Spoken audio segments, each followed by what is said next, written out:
توحید و شرک۔ توحید اور شرک کو ہمارے مذہب اسلام میں بہت ہی زیادہ اہمیت حاصل ہے، اور آپ یہ کہہ سکتے ہیں کہ ایک مسلمان ہونے کے لیے بنیادی شرط توحید کا قائل ہونا ہے اور شرک کو یکسر ترک کرنا ہے۔ جو شخص توحید کا قائل نہیں ہوگا لیکن اس توحید کا جو شریعت کو مطلوب ہے، کیونکہ توحید کا مفہوم بعض اوقات غلط بھی ایک قائم ہو جاتا ہے جو شریعت کو مطلوب نہیں ہے، مراد وہ توحید ہے جس کا شریعت مطالبہ کرتی ہے، تو اس عقیدہ توحید پر قائم رہنا اور اس کی ضد یا اس کے مقابل یعنی شرک کو ترک کرنا، یہ ہمارے اسلام کی بنیادی شرط ہے، اور اگر کوئی شخص اس کبھی بھی وہ اسلام کے فیض و برکات سے مالا مال نہیں ہو سکتا۔ تو آج ہم توحید پہ پہلے کلام کریں گے، پھر انشاءاللہ شرک کی طرف آئیں گے۔ سب سے پہلے توحید کا لغوی معنی یاد رکھیے گا کہ اس کا معنی ہوتا ہے واحد قرار دینا۔ یہ توحید ہے، واحد، اکیلا، یکتا قرار دینا۔ اور جو شخص کسی کو واحد اور یکتا تصور کرتا ہے اسے موحد کہا جاتا ہے۔ یکتا یا اکیلا قرار دینے والا، کسی کو اکیلا ماننے والا۔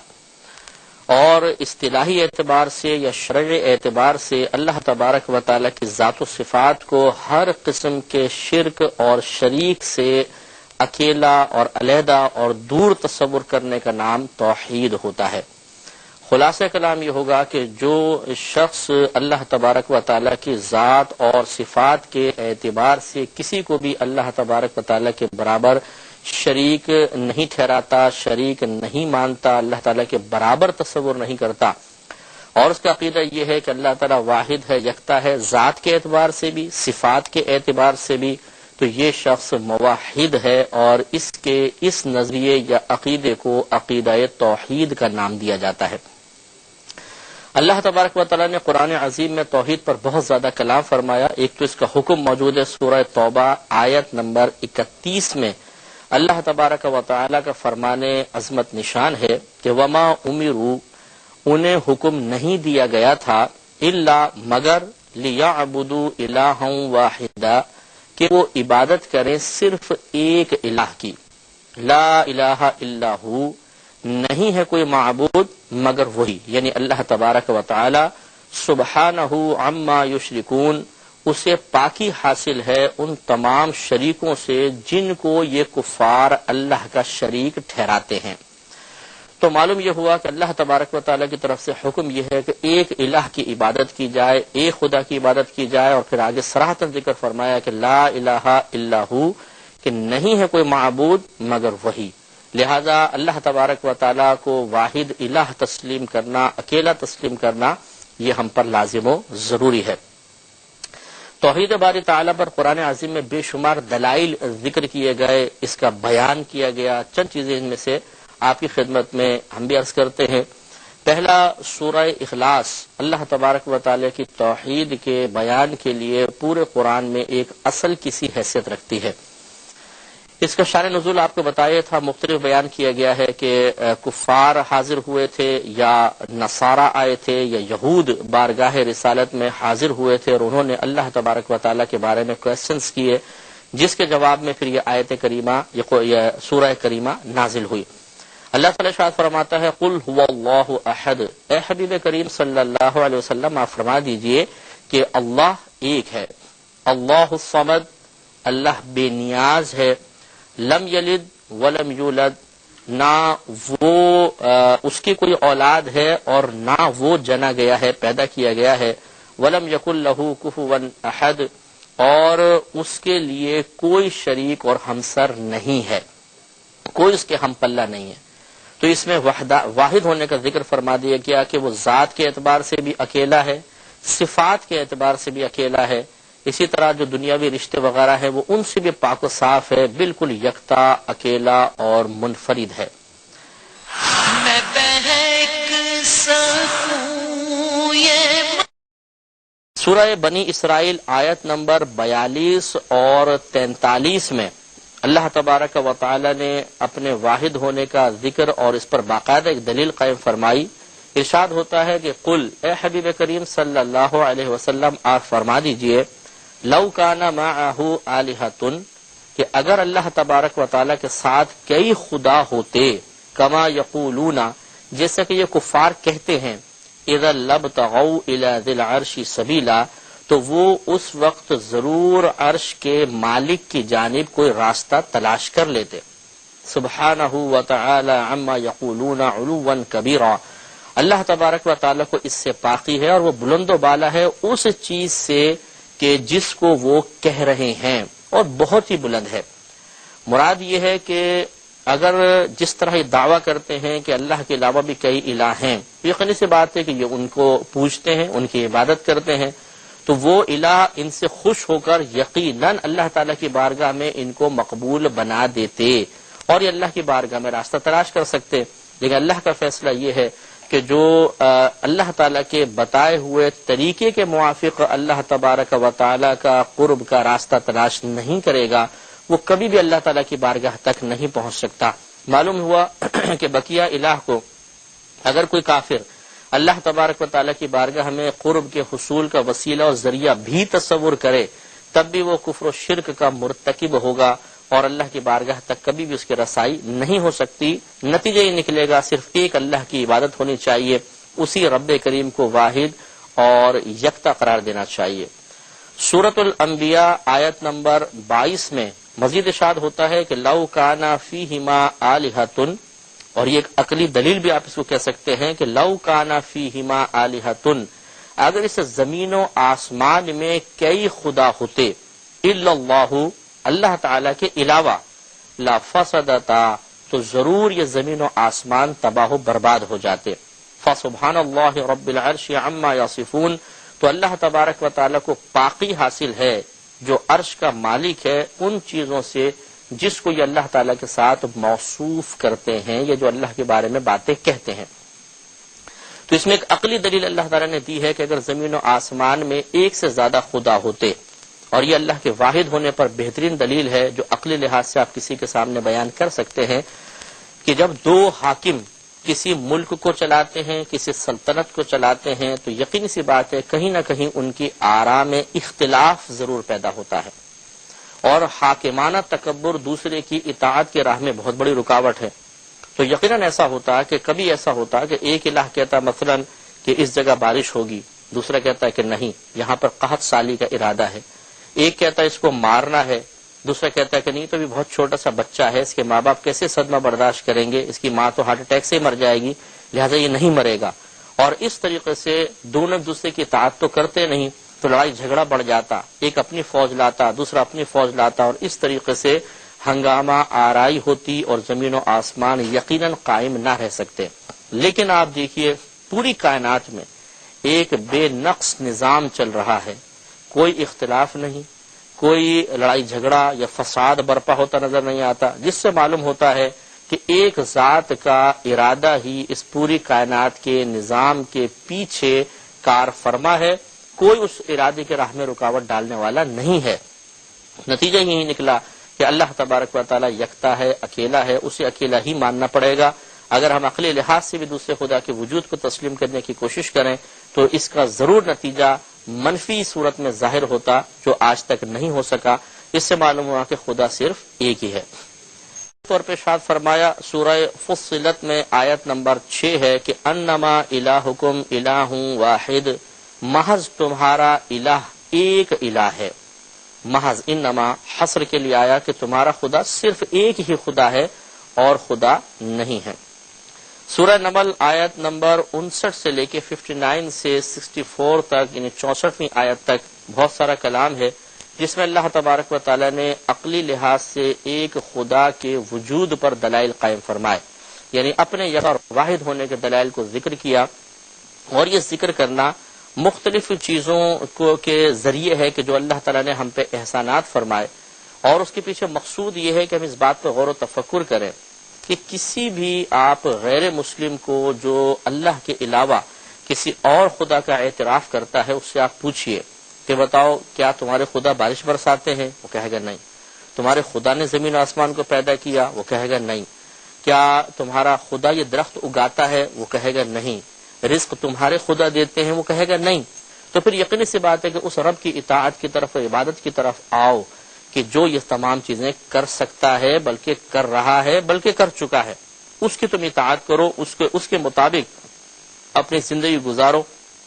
اور اس کی تعلیم کے موافق اپنے عقائد کو درست کرو۔ اور وہ خدا یہی کہہ رہا ہے کہ میں اکیلا ہوں، یکتا ہوں، میرے علاوہ کسی کی عبادت جائز نہیں ہے۔ تو سورہ نمل کی ان آیات کو بھی آپ کی خدمت میں عرض کرتے ہیں کہ اللہ تعالیٰ نے ارشاد فرمایا کہ اللہ خیر اما یشرکون، کیا اللہ تبارک و تعالیٰ بہتر ہے یا وہ کہ جس کو وہ شریک ٹھہراتے ہیں؟ یہ ایک سوال ہے، کوشچن ہے، اب اس پہ دلائل۔ امن خلق السماوات والارض، یہاں پہ بھی گویا کہ ایک سوال ہے کہ کیا وہ شریک بہتر ہے؟ امن، یا وہ ذات جس نے خلق السماوات والارض، پیدا کیا آسمانوں اور زمین کو، وانزل لکم من السماء ماء، اور نازل کیا اس نے تمہارے لیے آسمان سے پانی کو۔ تو کتنے نفیس انداز سے اللہ تعالیٰ نے سمجھایا کہ وہ خدا بہتر ہے جو تمہیں کچھ بھی نہیں دے سکتے، جنہوں نے آسمان و زمین کے پیدائش میں کوئی کردار ادا نہیں کیا، موجودہ مسلسل ملنے والی تمہاری نعمتوں کے سلسلے میں کوئی معاونت نہیں کرتے ہیں، یا وہ خدا بہتر ہے جو تمام چیزیں پیدا کر رہا ہے اور تمہیں نعمت عطا فرما رہا ہے؟ تو عقلی لحاظ سے بھی ایک شخص فوراً یہ کہے گا کہ ہاں پھر یہی خدا بہتر ہے، ان شرکاء کو ترک کر دینا چاہیے۔ مزید ارشاد فرمایا کہ امن جعل الارض قرارا،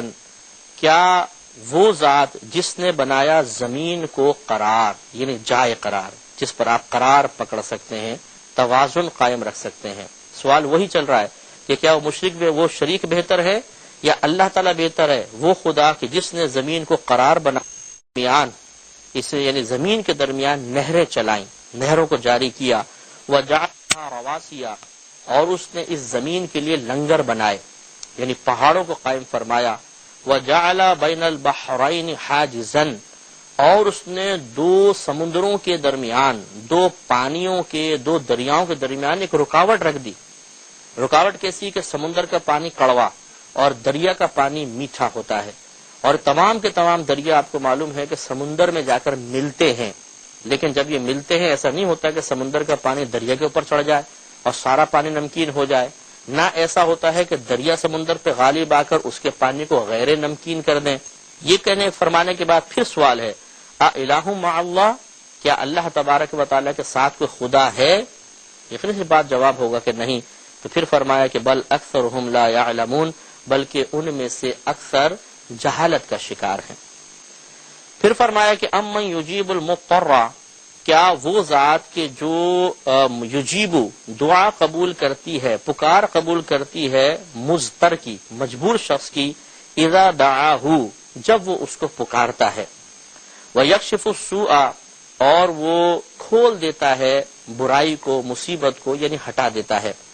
ویجعلکم خلفاء الارض،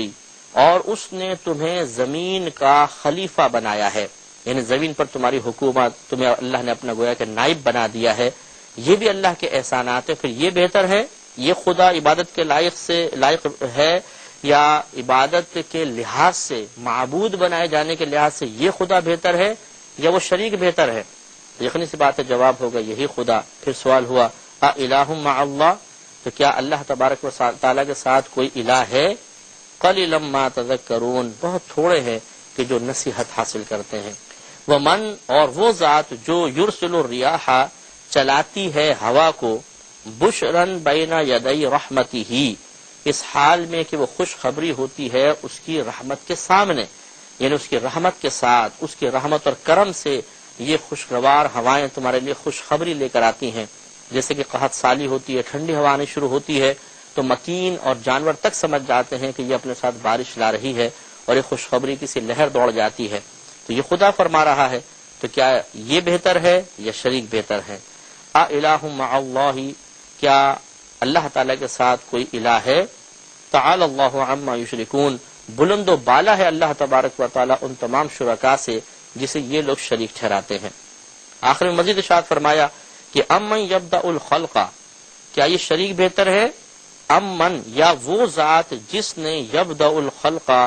پیدا کیا مخلوق کو، ابتدا کی مخلوق کی، ثم یعیدہ پھر وہ ان کو لوٹائے گا،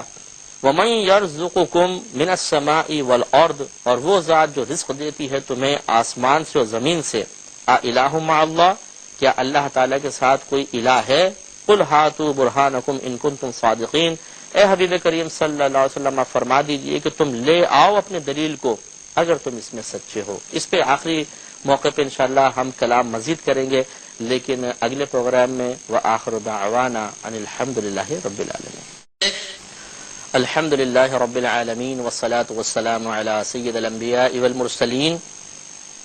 اما بعد فاعوذ باللہ من الشیطان الرجیم، بسم اللہ الرحمن الرحیم۔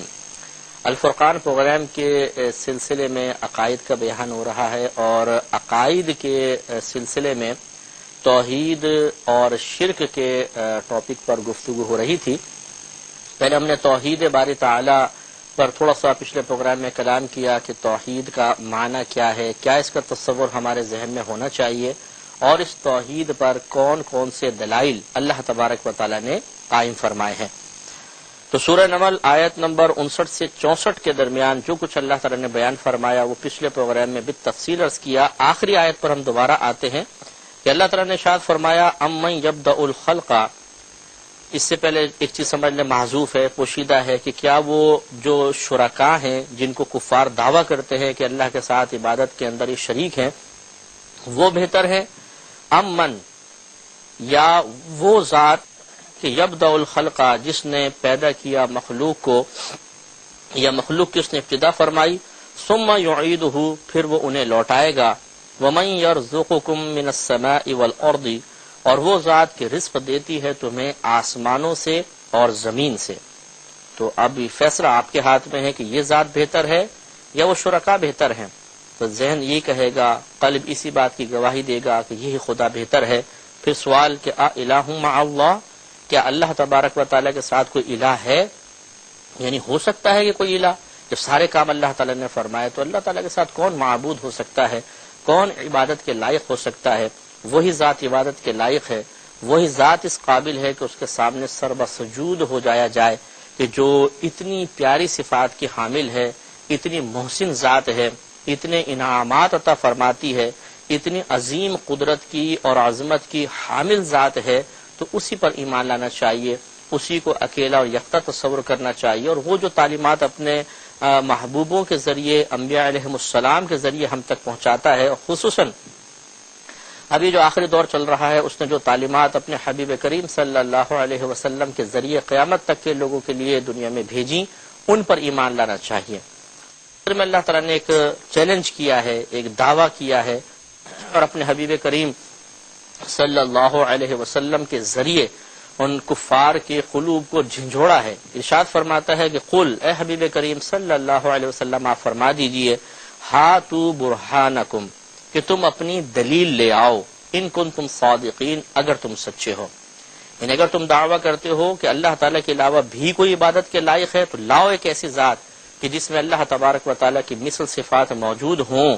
تاکہ یہ فیصلہ کیا جا سکے کہ ہاں اللہ تعالیٰ کے ساتھ ساتھ یہ بھی عبادت کے لائق ہے، اگر تم یہ سچے ہو تو۔ اور اگر تم نہیں لا سکتے،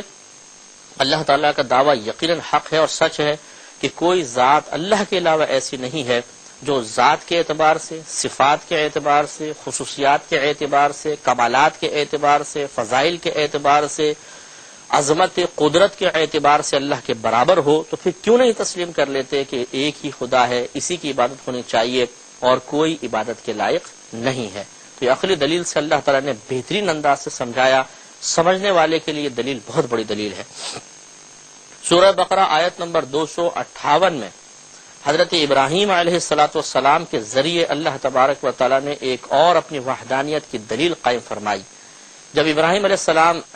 نمرود بن کنعان کے دربار میں پہنچے، اور یہ کافر تھا اور بت پرست تھا، مقابلہ شروع ہوا، مناظرہ شروع ہوا، تو قال ابراہیم، فرمایا ابراہیم علیہ السلام نے، فإن اللہ یأتی بالشمس من المشرق، بے شک اللہ تبارک و تعالی لاتا ہے سورج کو مشرق سے، فأتی بہا من المغرب، تو اے نمرود تو اسے مغرب سے نکال کے بتا۔ فبہت الذی کفر، تو مبہوت ہو گیا وہ شخص جس نے کفر اختیار کیا تھا۔ تو نمرود بہت چنگا رہ گیا کہ وہ بھی بڑے بڑے دعوے کرتا تھا اور لوگوں کو مائل کرتا تھا کفر کی طرف۔ تو آپ نے اللہ تعالیٰ کے حکم سے بہت پیاری دلیل قائم فرمائی کہ میرا رب تو وہ ہے جو مشرق سے سورج کو نکالتا ہے، اگر تو خدائی کا دعویٰ کرتا ہے یا کسی اللہ کے علاوہ کسی اور کی خدائی کی طرف بلاتا ہے، اس خدا تسلیم کرنے کی طرف بلاتا ہے، تو یا تیرے وہ خدا ذرا مغرب سے نکال کے بتائیں سورج کو، ہم چیلنج دیتے ہیں۔ تو وہ مبہوت ہو گیا اور اس کے پاس کوئی جواب نہ بن پڑا۔ اس سے معلوم ہوا کہ اللہ تبارک و تعالیٰ کی جو قدرت کی عظیم نشانیاں ہیں، مثلا رات اور دن کا اختلاف، ہواؤں کا چلنا، سورج کا مشرق سے نکلنا اور مغرب میں ہی غروب ہونا، اس کے علاوہ موسم، سردی، گرمی، خزاں، بہار، ان کی مختلف فصول، پھر رزق کا نظام، اس میں کون ایسا ہے جو رکاوٹ ڈالنے کی ہمت اور جرأت کر سکتا ہے؟ اگر ہے تو اس کو لایا جائے، اگر کوئی بھی ایسا نہیں ہے تو معلوم ہوا کہ اللہ تعالیٰ کے کسی فعل میں کوئی رکاوٹ ڈالنے والا نہیں، وہ اتنی پاورفل ذات ہے کہ کوئی کسی بھی لحاظ سے اس کے کسی کام کو کوئی ختم نہیں کر سکتا، اس کو روک نہیں سکتا، اس میں تغیر و تبدل اپنی مرضی سے نہیں کر سکتا۔ تو جب اتنی عظیم ذات ہے تو یقیناً اسی کی عبادت ہونی چاہیے، اسی کو اکیلا اور یکتا تصور کیا جانا چاہیے۔ تو یہاں تک توحید کے کچھ دلائل آپ کی خدمت میں عرض کیے۔ اب کچھ شرک کے بارے میں کلام کہ شرک کسے کہتے ہیں، اس کی کتنی اقسام ہیں، اس کی کیا کیا مذمت ہے، شرک میں مبتلا ہو جانے والا شخص جو مشرک ہوتا ہے وہ کس قدر سخت نقصانات کا شکار ہے، اور یہ کتنا نازک موضوع ہے کہ ہر مسلمان کو شرک کے بارے میں غور و تفکر کرنا چاہیے کہ اگر خدا نخواستہ نادانستگی میں، لا علمی میں، جہالت کی بنا پر کوئی شرک کا مرتکب ہو جاتا ہے تو کتنے بڑے بڑے نقصانات اس کی طرف متوجہ ہوں گے۔ ان تمام امور کو انشاءاللہ اس میں بیان کریں گے۔ تو شرک کا لغوی معنی تو ہوتا ہے کہ شریک ٹھہرا دینا، کسی کے ساتھ کسی فعل میں، کسی بھی چیز میں کسی کو شریک کر دینا، یہ شرک ہوتا ہے۔ اور شرعی اصطلاح کے اعتبار سے اللہ تبارک و تعالیٰ کی ذات یا صفات میں کسی کو شریک ٹھہرانا، اس اعتبار سے معلوم ہوتا ہے کہ اللہ تبارک و تعالیٰ کے ساتھ جو لوگ شرک کا ارتکاب کرتے ہیں، اس کی ہم دو قسمیں بنا سکتے ہیں، ایک شرک فی الذات اور ایک شرک فی الصفات۔ اگر اللہ تبارک و تعالیٰ کی ذات کے ساتھ کوئی کسی کو شریک ٹھہرائے گا تو شرک فی الذات ثابت ہوگا، اور اللہ تعالیٰ کی صفات میں کسی غیر اللہ کو شریک ٹھہرا دیا جائے تو اسے شرک فی الصفات کا نام دیا جائے گا۔ شرک فی الذات کی کون کون سی صورتیں ہیں اور شرک فی الصفات کی کیا تفصیل ہے، یہ انشاءاللہ ضرور عرض کی جائے گی، لیکن پہلے ہم شرک کی مذمت، شرک کی برائی بیان کریں گے جو قرآن عظیم میں جا بجا مختلف عنوانات کے اعتبار سے اللہ تبارک و تعالیٰ نے بیان فرمائی، تاکہ یہ ذہن بنے کہ ہمیں شرک کے بارے میں غور و تفکر کرنا چاہیے۔ یہ کوئی معمولی بات نہیں ہے، نظر انداز کر دینے والی بات نہیں ہے، یہ بہت ہی اہم ٹاپک ہے، اور اللہ تبارک و تعالیٰ کی بارگاہ میں شرک کی بہت ہی زیادہ اہمیت ہے، اس اعتبار سے کہ اللہ تبارک و تعالیٰ نے اس کی بڑی سخت سزائیں بیان فرمائی ہیں۔ لہذا کامل موحد بننے کے لیے شرک کے جمیع جو تفاصیل ہیں یا اس کے پہلو ہیں ان پہ توجہ کرنا ضروری ہے۔ لہذا یاد رکھیے کہ جو شرک کا مرتکب ہوگا اس کی ایک سزا قرآن عظیم میں بیان کی کہ اس کے اعمال برباد ہو جائیں گے، کوئی بھی نیک عمل کرے گا اللہ کی بارگاہ میں وہ نیک اعمال مقبول نہیں ہوں گے۔ چنانچہ سورہ انعام آیت نمبر 28 میں اللہ تبارک و تعالی ارشاد فرماتا ہے کہ وَلَوْ أَشْرَكُوا، اور اگر انہوں نے شریک ٹھہرایا، لَحَبِطَ عَنْهُمْ مَا كَانُوا يَعْمَلُونَ، تو ضرور حبط عنہم، ان سے برباد کر دیے جائیں گے، ما كانوا يعملون، ہر وہ چیز جو وہ کر رہے ہیں، یعنی ان کے جتنے بھی اعمال ہیں وہ ان کی طرف سے صدور پذیر ہو رہے ہیں، وہ سب کے سب برباد کر دیے جائیں گے، اس طریقے سے کہ آخرت میں ان کا کوئی بدلہ نہیں ملے گا۔ دنیا میں ہو سکتا ہے کہ اللہ تبارک و تعالیٰ ان کے نیک عمل کے بدلے میں انہیں خوبصورتی، صحت، پریشانیوں سے نجات اور عارضی عزت سے نواز دے، لیکن جو شرک کا ارتکاب کرے گا وہ میدان محشر میں اپنے کسی بھی بظاہر نیک عمل، کیونکہ وہ دنیا میں بہت سے لوگ نیک عمل کرتے ہی ہیں، ان بظاہر نیک اعمال کا کوئی بدلہ نہیں پائے گا۔ دوسرا یہ کہ قباحت اس میں یہ ہے کہ جب میدان محشر میں ایسے لوگ آئیں گے تو سخت حسرت، پچھتاوے اور شرمندگی کا شکار ہوں گے۔ ارشاد ہوتا ہے وَيَوْمَ نَحْشُرُهُمْ جَمِيعًا، اور اس دن جمع کریں گے ہم ان تمام کو، ثم نقول، پھر ہم کہیں گے للذین اشرکوا، ان لوگوں کے لیے جنہوں نے شریک ٹھہرائے تھے، أَيْنَ شُرَكَاؤُكُمُ الَّذِينَ كُنْتُمْ تَزْعُمُونَ، کہ کہاں ہیں تمہارے وہ شرکاء کہ جن کے بارے میں تم گمان کرتے تھے کہ وہ اللہ کے شریک ہیں۔ ثم لم تکن فتنتهم، پھر نہیں تھا ان کا فتنہ، الا مگر ان قالوا، کہ وہ یہ کہتے تھے واللہ ربنا، واللہ ربنا، کہ خدا کی قسم، خدا کی قسم، ہمارے رب کی قسم، کہ ما کننا مشرکین، ہم مشرکین نہیں تھے۔ یعنی ان کا فتنہ یہ تھا کہ یہ دعویٰ کرتے تھے کہ واللہ ربنا، کہ اللہ تعالی ہمارے رب اس کی قسم کہ ما کننا مشرکین، کہ ہم مشرکوں میں سے نہیں ہیں، لیکن وہ شرک ارتکاب کرتے تھے۔ انظر، آپ دیکھیے، کیف کذبوا علی انفسہم، کہ کیسے انہوں نے اپنے آپ کو جھٹلایا، وضل عنہم ما كانوا یفترون، اور اب اس مقام پر وہ گم گیا، ان سے دور ہو گیا کہ جو وہ جھوٹ گھڑا کرتے تھے، یعنی اللہ کو اپنا رب مانتے تھے اور کہتے تھے ہم کسی کو شریک نہیں ٹھہراتے، لیکن جب یہ میدان معاشر میں پہنچیں گے اور ان کے شرکاء ان کے ساتھ ہوں گے تو وہاں ذلت اور رسوائی کا سامنا کرنا پڑے گا۔ یہ سورہ انعام آیت نمبر 23 اور 24ویں آیت میں اللہ تبارک و تعالی نے ذکر فرمایا، لہذا معلوم ہوا کہ جب میدان محشر میں پہنچیں گے تو اس طرح ذلت اور رسوائی ان کا مقدر بنے گی۔ سورہ نساء آیت نمبر 48 میں جو اللہ نے ذکر فرمایا اس کا خلاصہ یہ ہے کہ جو شرک کا ارتکاب کرے اور پھر اسی حالت میں اس کا انتقال ہو جائے، اس پر بخشش کے دروازے بند کر دیے جاتے ہیں، اس کی کبھی بھی مغفرت نہیں ہوگی۔ مسلمان کے لیے بینیفٹ ہے، اور ضرور اس کو ایک انعام یا ایک اس کے لیے سہولت یہ ہے کہ خدا نخواستہ اگر وہ بہت ہی زیادہ فسق و فجور میں مبتلا ہو کر مرا لیکن ایمان بچا کر لے گیا تو میدان محشر میں اس کی نجات ضرور ہو جائے گی، یا تو شفاعت مصطفیٰ صلی اللہ علیہ وسلم کی برکت سے یا کسی اور کی سفارش سے، اور بالفرض اگر وہ جہنم میں چلا بھی جاتا ہے تو اللہ کا وعدہ ہے کہ جب وہ اپنی سزا بھگت لے گا تو ضرور جنت میں آ جائے گا۔ لیکن شرک کا ارتکاب کرنے والا اگر بغیر توبہ کیے دنیا سے رخصت ہو گیا، اس کی کبھی بھی بخشش نہیں ہو سکتی، کسی کی دعا اس کے لیے نفع بخش نہیں ہوگی۔ لہذا اللہ تعالیٰ ارشاد فرماتا ہے، سورہ نساء ہے آیت نمبر 48 ہے کہ ان اللہ، بے شک اللہ تبارک و تعالی، لا یغفر ان یشرک بہ، اس کی بخشش نہیں فرمائے گا کہ اس کے ساتھ کسی کو شریک ٹھہرایا جائے، وَيَغْفِرُ مَا دُونَ ذَلِكَ لِمَن يَشَاءُ، اور بخش دے گا جو اس کے علاوہ ہے، جس شخص کے لیے وہ چاہے، یعنی اس کے علاوہ جتنے چھوٹے گناہ ہیں، یعنی شرک سے جو نیچے گناہ ہیں، چاہے کتنے بڑا کبیرہ کیوں نہ ہو لیکن شرک سے نیچے ہو تو اللہ تعالیٰ اس کو جس کے لیے چاہے گا بخشش فرما دے گا۔ وَمَن يُشْرِكْ بِاللَّهِ، اور جو شخص اللہ تبارک و تعالیٰ کے ساتھ شریک ٹھہرائے، فَقَدِ افْتَرَىٰ إِثْمًا عَظِيمًا، تو بے شک اس نے ایک بہت بڑا گناہ پیدا کیا، ایک بہت بڑا گناہ اس نے گھڑ لیا، وضع کر لیا، تو یہ بہت بری چیز ہے۔ سورہ آل عمران آیت نمبر 91 میں بھی اللہ تبارک و تعالیٰ نے اسی مضمون کو بیان فرمایا کہ جو اللہ تعالیٰ کے ساتھ دنیا میں شریک ٹھہراتا رہا اور پھر اسی حالت میں اس کا انتقال ہو گیا تو میدان محشر میں اس کی نجات کے لیے کوئی چیز بطور فدیہ نہیں دی جا سکتی، اس پر بخشش کے دروازے بند ہیں۔ لہذا ارشاد ہوتا ہے کہ ان الذین کفروا، بے شک وہ لوگ جو کافر ہوئے،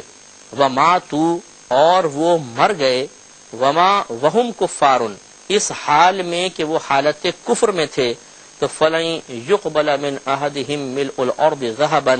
تو ہرگز نہیں قبول کیا جائے گا ان میں سے کسی ایک کی طرف سے زمین کے برابر سونا، یعنی اتنا سونا جو زمین کو بھر دے وہ قبول نہیں کیا جائے گا، وَلَوِ افْتَدَىٰ بِهِ، اگرچہ وہ اس کے ذریعے فدیہ دینا چاہے، یعنی کہ بروز قیامت کہے کہ اللہ تعالیٰ زمین کے برابر میں سونا دیتا ہوں، وہ لے لے اور مجھے بخش دے، اس کو نہیں بخشا جائے گا۔ اولئک لہم عذاب علیم، یہ وہ لوگ ہیں کہ ان کے لیے دردناک عذاب ہے، وما لہم من ناصرین، اور ان کے لیے کوئی مدد کرنے والا نہیں ہے۔ تو اس سے معلوم ہوا کہ جو کفر و شرک سے محفوظ حضرات ہیں یعنی مسلمان، انہیں اللہ کا شکر ادا کرنا چاہیے کہ اللہ تیرا بڑا کرم ہے کہ تو نے بغیر کسی طلب کے ہمیں ایک مسلمان گھرانے میں پیدا کیا اور ان آفات سے محفوظ فرما دیا، اور جو حالت کفر و شرک میں مبتلا ہے اسے توجہ کرنی چاہیے اور توبہ کی طرف مائل ہونا چاہیے۔ سورہ توبہ آیت نمبر 3 میں ایک شرک کا یہ بھی مطلب اس کا برا پہلو یا اس کی قباحت آپ کہہ لیں کہ اللہ تبارک و تعالیٰ اور اس کے رسول کریم صلی اللہ علیہ وسلم نے ایسے لوگوں سے براءت کا اظہار کیا ہے۔ براءت مینز بیزاریت،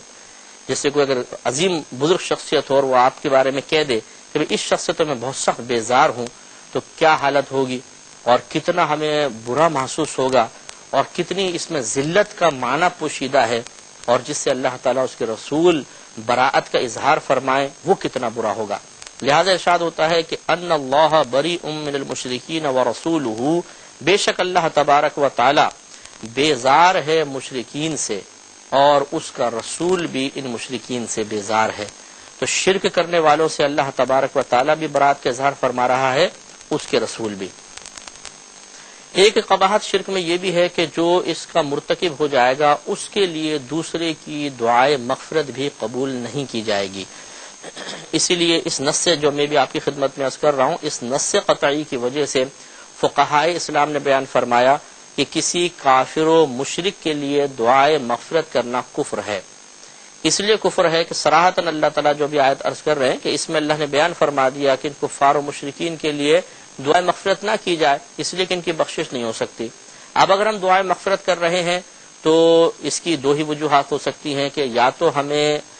یقین ہی نہیں ہے کہ اللہ تعالیٰ سچ کہہ رہا ہے، شک و شبہ ہے، اور یا ہم یہ سمجھتے ہیں کہ ہماری دعا اللہ تعالیٰ کے فیصلے کو بدل دے گی، اور یہ دونوں چیزیں شرک کفر کے اندر آتی ہیں، اور ان کی اس امر کی بنا پر انسان دار اسلام سے خارج ہو سکتا ہے۔ لہذا سورہ توبہ آیت نمبر 113 میں اللہ تبارک و تعالیٰ نے ارشاد فرمایا ما کان للنبی والذین آمنوا،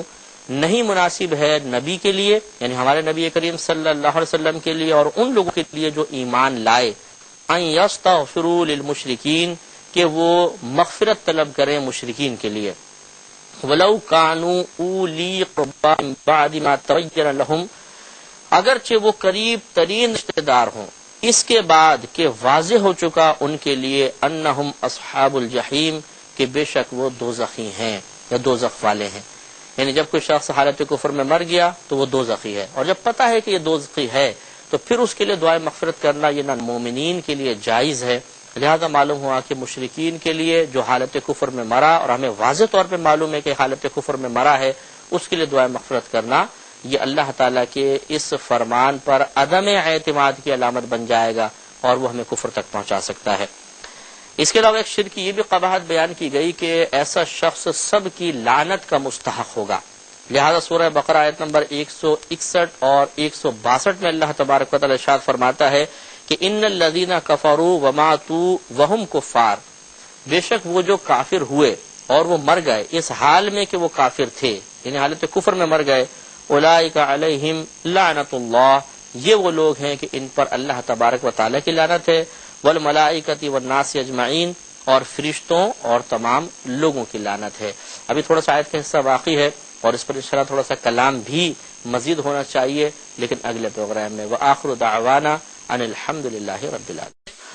الحمد للہ رب العالمین والصلاة والسلام علی سید الانبیاء والمرسلین، اما بعد فاعوذ باللہ من الشیطان الرجیم، بسم اللہ الرحمن الرحیم۔ الفرقان پروگرام کے سلسلے میں توحید و شرک کا بیان چل رہا تھا، اور ہم شرک کی سزاؤں کے بارے میں، شرک کی قباحتوں کے بارے میں کلام کر رہے تھے کہ قرآن عظیم میں اللہ تبارک و تعالی نے جا بجا شرک کی مذمت بھی فرمائی، اور شرک اختیار کرنے والے یعنی مشرک شخص کے بہت سارے مطلب منفی پہلو ذکر کیے، اس کی سزائیں بیان کی، اس کی قباحتیں بیان کی، اس کا اخروی اور دنیاوی برا انجام ذکر فرمایا۔ اور یقینی سی بات یہ عبرت کے لیے ہے، اور اس بات کی طرف توجہ دلانے کے لیے کہ خدا نخواستہ کہیں ہم بھی شرک کے مرتکب تو نہیں، تو ہم جانب احتیاط کی طرف بڑھیں۔ آخر میں جو ایک قباحت بیان ہو رہی تھی وہ یہ تھی کہ جو کفر و شرک کا ارتکاب کرتا ہے تو وہ اللہ تبارک و تعالی فرشتوں اور تمام لوگوں کی لعنت کا مستحق ہوتا ہے۔ اللہ کی طرف سے لعنت کا مستحق ہونے کا مطلب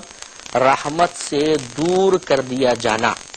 اور جب ہم کہتے ہیں کہ فرشتوں کی لعنت یا انسانوں کی لعنت، تو اس کا مطلب ہوتا ہے کسی کے لیے اللہ تبارک و تعالی کی رحمت سے دوری کے لیے دعا کرنا،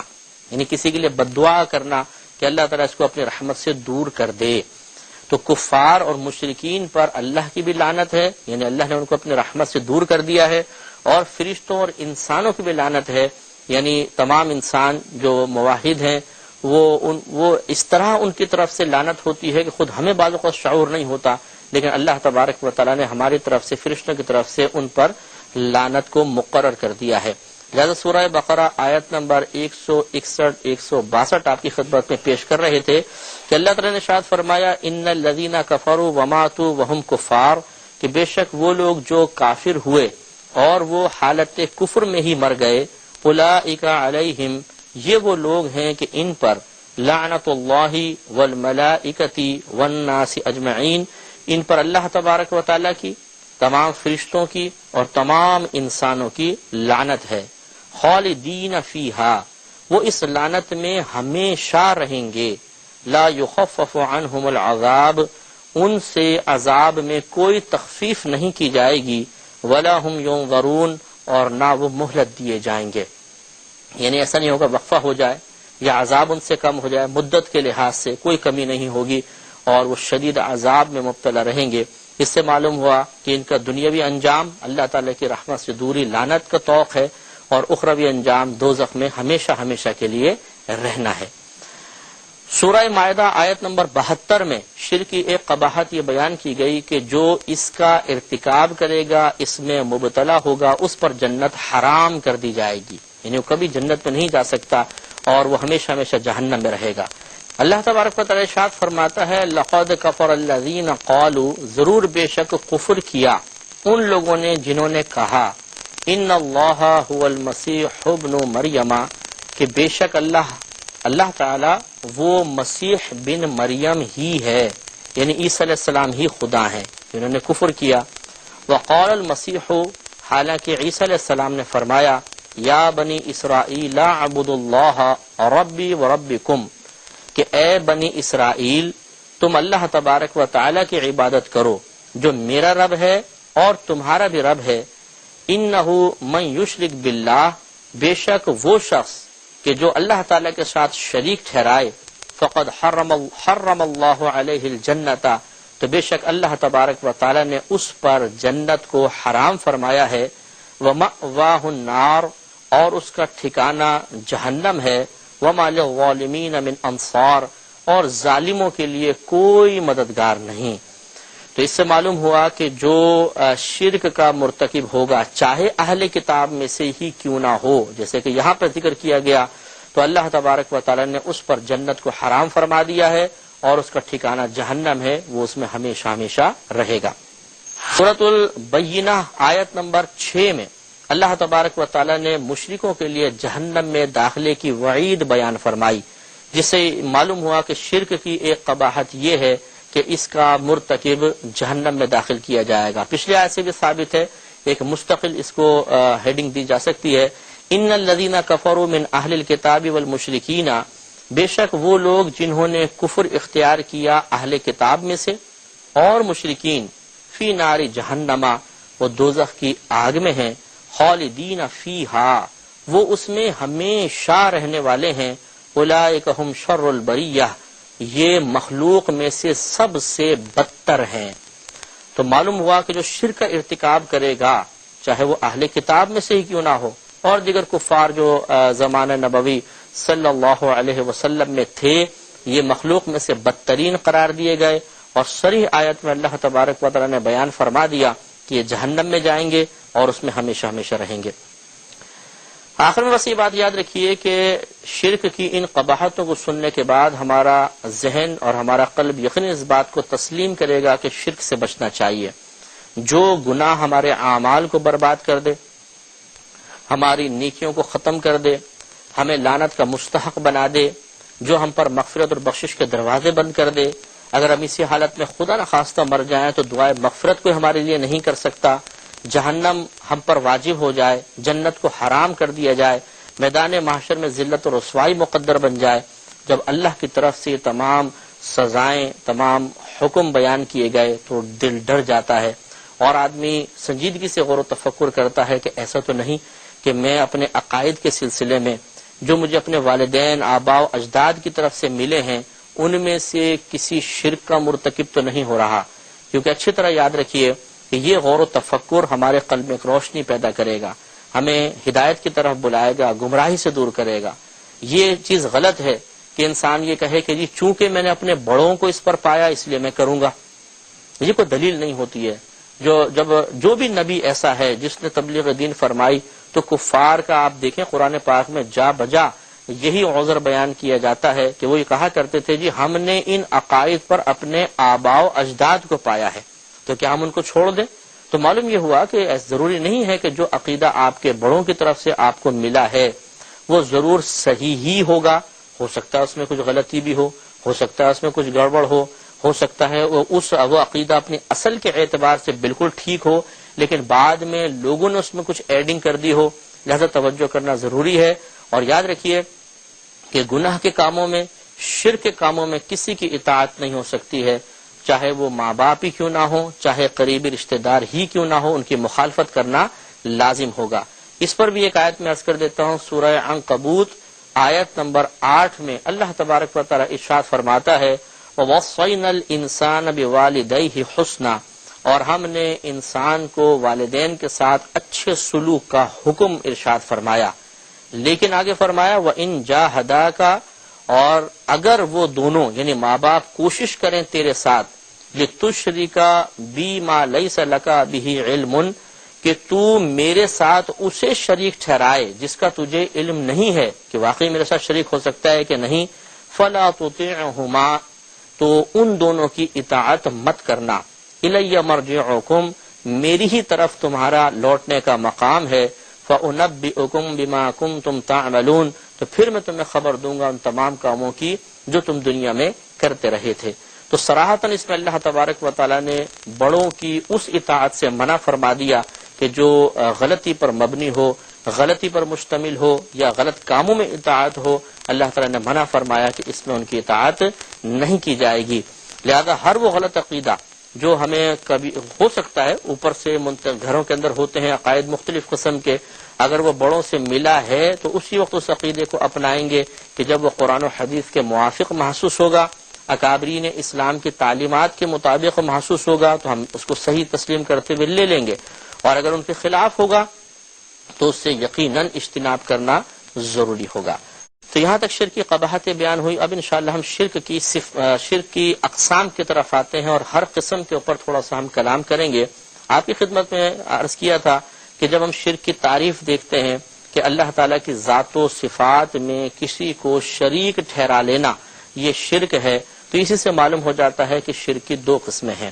ایک اللہ تعالیٰ کی ذات کے ساتھ کسی کو شریک ٹھہرانا، ایک اس کی صفات میں کسی کو شریک ٹھہرانا۔ تو جب ذات میں کسی کو شریک ٹھہرائیں گے اس کو شرک فی ذات سے تعبیر کرتے ہیں، اور جب صفات میں کسی کو شریک ٹھہرایا جائے تو اسے شرک فی صفات کا نام دیا جاتا ہے۔ لہذا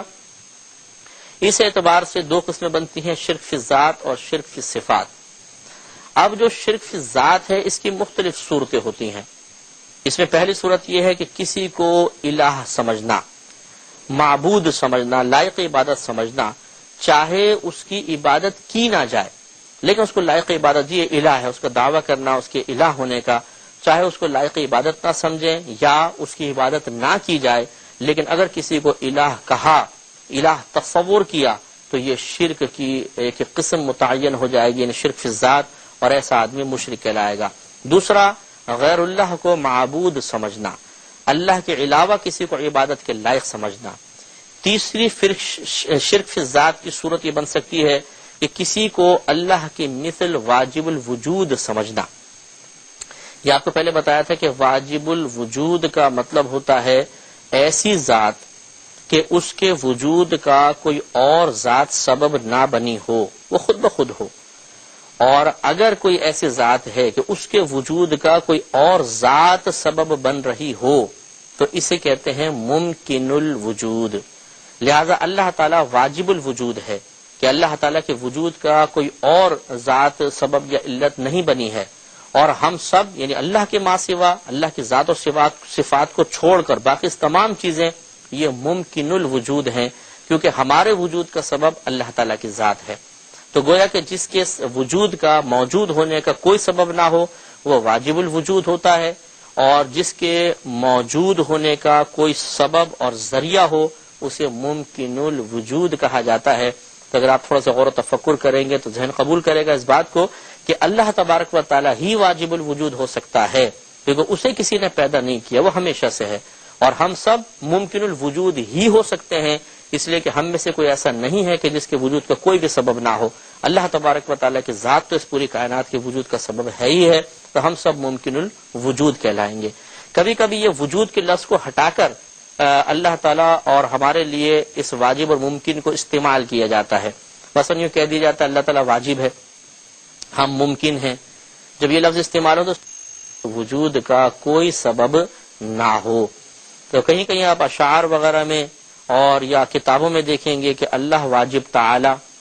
یا مخلوق ممکن ہے یا ممکن الوجود ہے، تو یہ تمام چیزیں آپ سمجھ جائیے گا۔ تو کسی کو اللہ کی مثل واجب الوجود سمجھنا، یعنی کوئی یہ دعویٰ کرے کہ یہ جو چیز ہے اس کو کسی نے پیدا نہیں کیا، نہ اللہ نے نہ خدا نے کسی نے پیدا نہیں کیا، خود بخود ہے، تو یہ گویا کہ ہم نے اس چیز کو واجب الوجود مان لیا، اور یہ بھی شرک فی الذات میں شامل ہوگا۔ یہ چوتھا، اللہ تعالیٰ کی طرح قدیم سمجھنا۔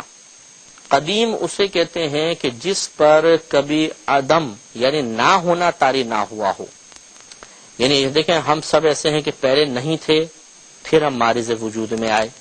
تو کبھی ہمارے بارے میں کوئی کہہ سکتا ہے کہ جی وہ نہیں ہے، نہ ہونا پایا جاتا ہے ہمارے ساتھ، پھر ہونا پایا جاتا ہے، لیکن اللہ تبارک و تعالیٰ کے لیے نہ ہونے کا کوئی تصور نہیں کہ پہلے اللہ تعالیٰ نہیں تھا بعد میں ہوا۔ تو جو ذات اس صفت کی حامل ہو کہ وہ ہمیشہ سے ہو، کبھی بھی نہ ہونا جس کو عربی میں عدم کہتے ہیں اس پر طاری نہ ہوا ہو، اسے قدیم کہا جاتا ہے۔ لہذا اللہ تعالیٰ قدیم ہے اور ہم سب غیر قدیم ہیں۔ اب کوئی اللہ تعالیٰ کے علاوہ بھی کسی کو کہے یہ قدیم ہے تو گویا کہ اس نے اللہ تعالیٰ کی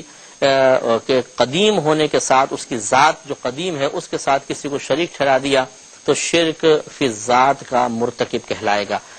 اور یہ یاد رکھیے گا کہ لفظ قدیم کے مقابل آتا ہے حادث، حلوے والی ہے الف دال اور سے ہے، جس کو اردو میں ہم سے کہتے ہیں۔ حادث مانے نو پید چیز، نئی پیدا ہونے والی، یا قدیم کے مقابل اگر لے کر آئیں تو ایسی چیز جو پہلے نہیں تھی بعد میں ہوئی، یا ایسی چیز جس پر پہلے عدم طاری تھا بعد میں وہ وجود میں آئی، اسے حادث کہتے ہیں۔ تو اللہ تبارک و تعالیٰ قدیم ہے، اللہ تعالیٰ کی ذات اور صفات کے علاوہ جتنی چیزیں ہیں سب کے سب حادث ہیں،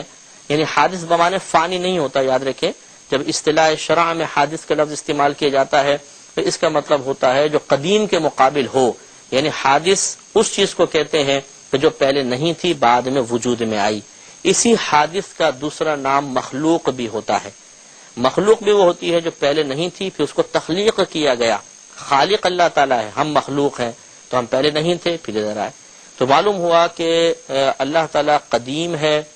اور ہمیشہ سے ہے، اللہ تعالیٰ ازلی ہے۔ اس کے مقابلے میں جب ہمیں دیکھا جائے گا تو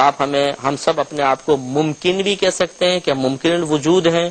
ہم مخلوق ہیں، ہم حادث ہیں۔ سب کا معنی ایک ہی ہوگا کہ ممکن الوجود وہ ہوتا ہے جو پہلے نہیں تھا بعد میں ہوا، مخلوق وہ ہے جو پہلے نہیں بعد میں، حادث وہ جو پہلے نہیں بعد میں ہوا۔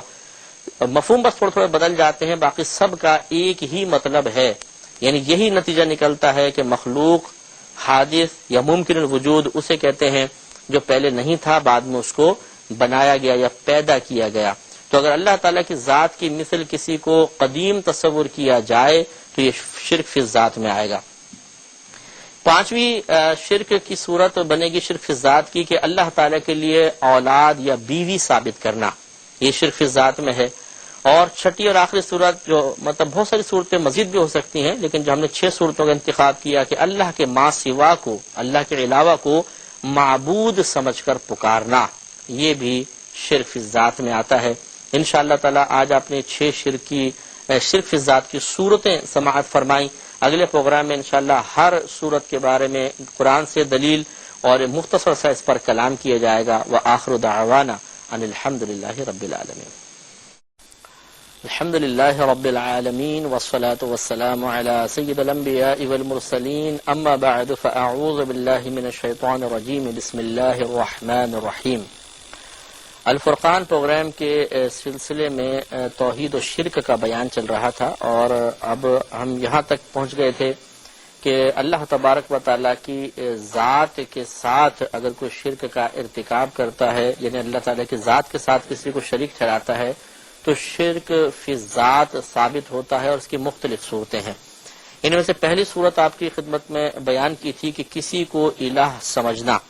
چاہے لائق عبادت تصور نہ کیا جائے لیکن اس کے لیے الہ کا دعویٰ کرنا، یہ بھی شرک ہوتا ہے. چنانچہ سورہ مائدہ آیت نمبر 73 میں 73 میں اللہ تبارک و تعالی فرماتا ہے کہ لقد کفر الذین قالوا، ضرور بے شک کفر کیا ان لوگوں نے جنہوں نے کہا ان اللہ ثالث ثلاثۃ، کہ بے شک اللہ تبارک و تعالی تین میں سے تیسرا ہے. وما من الہ الا الہ واحد، حالانکہ نہیں ہے کوئی معبود، نہیں ہے کوئی الہ مگر ایک الہ. وَإِن لَّمْ يَنْتَهُوا، اور اگر نہ رکے وہ اما یقولون، اس سے جو وہ کہہ رہے ہیں، لَيَمَسَّنَّ الَّذِينَ كَفَرُوا مِنْهُمْ عَذَابٌ أَلِيمٌ، تو ضرور چھوئے گا، پہنچے گا ان لوگوں کو جنہوں نے ان میں سے کفر کیا دردناک عذاب.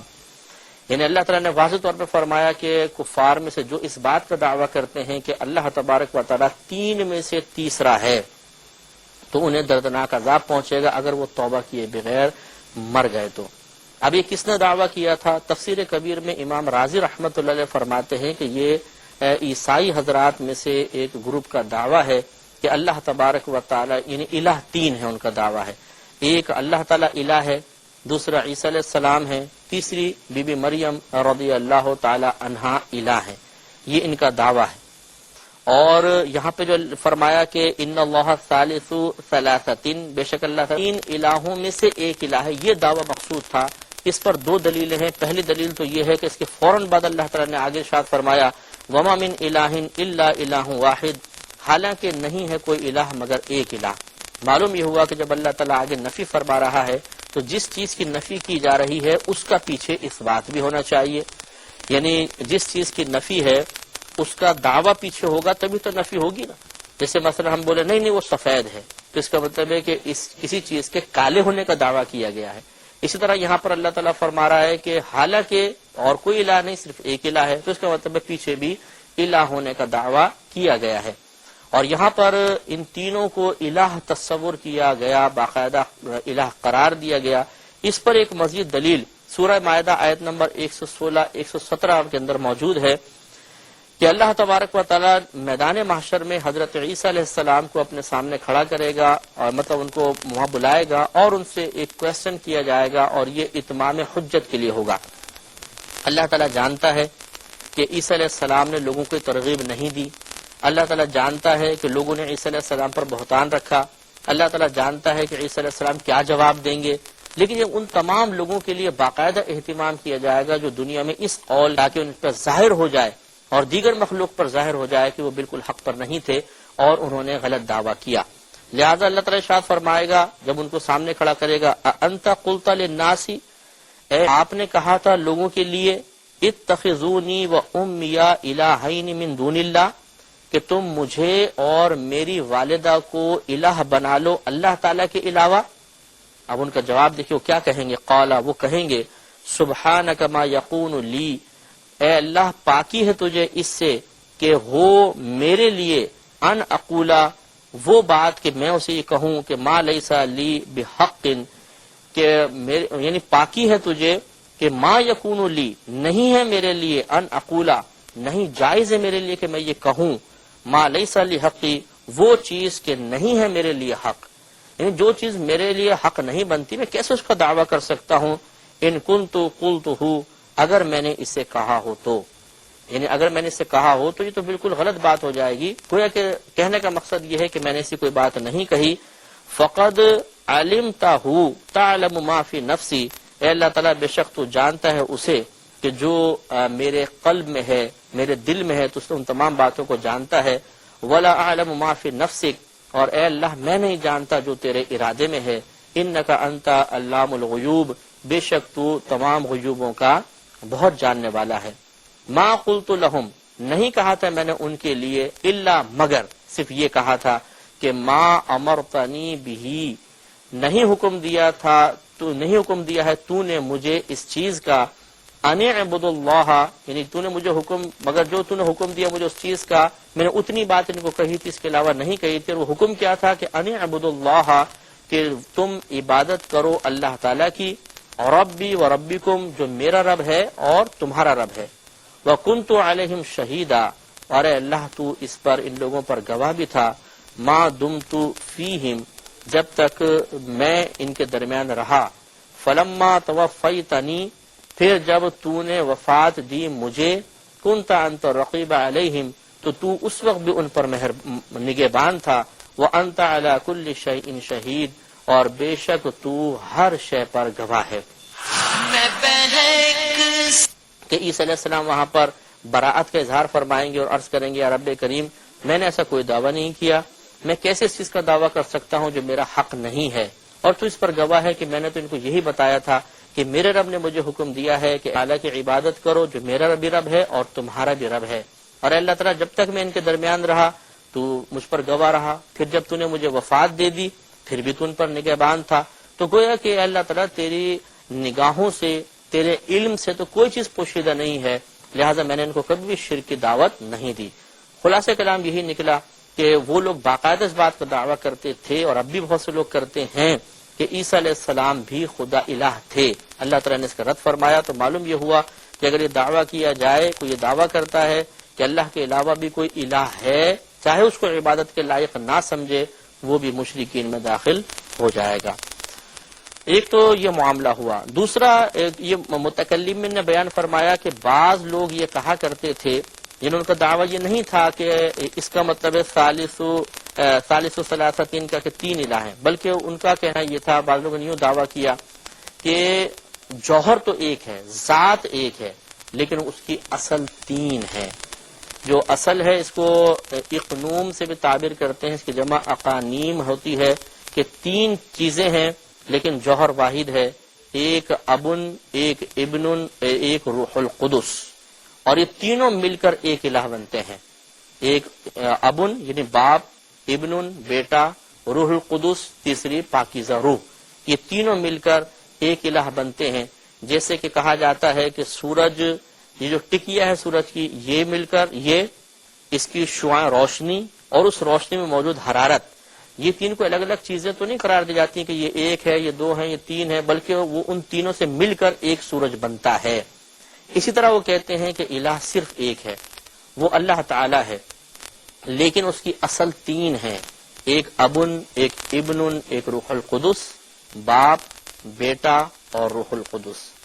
اب باپ سے مراد کیا ہے؟ کہتے ہیں باپ سے مراد ہے اللہ تعالیٰ کی ذات،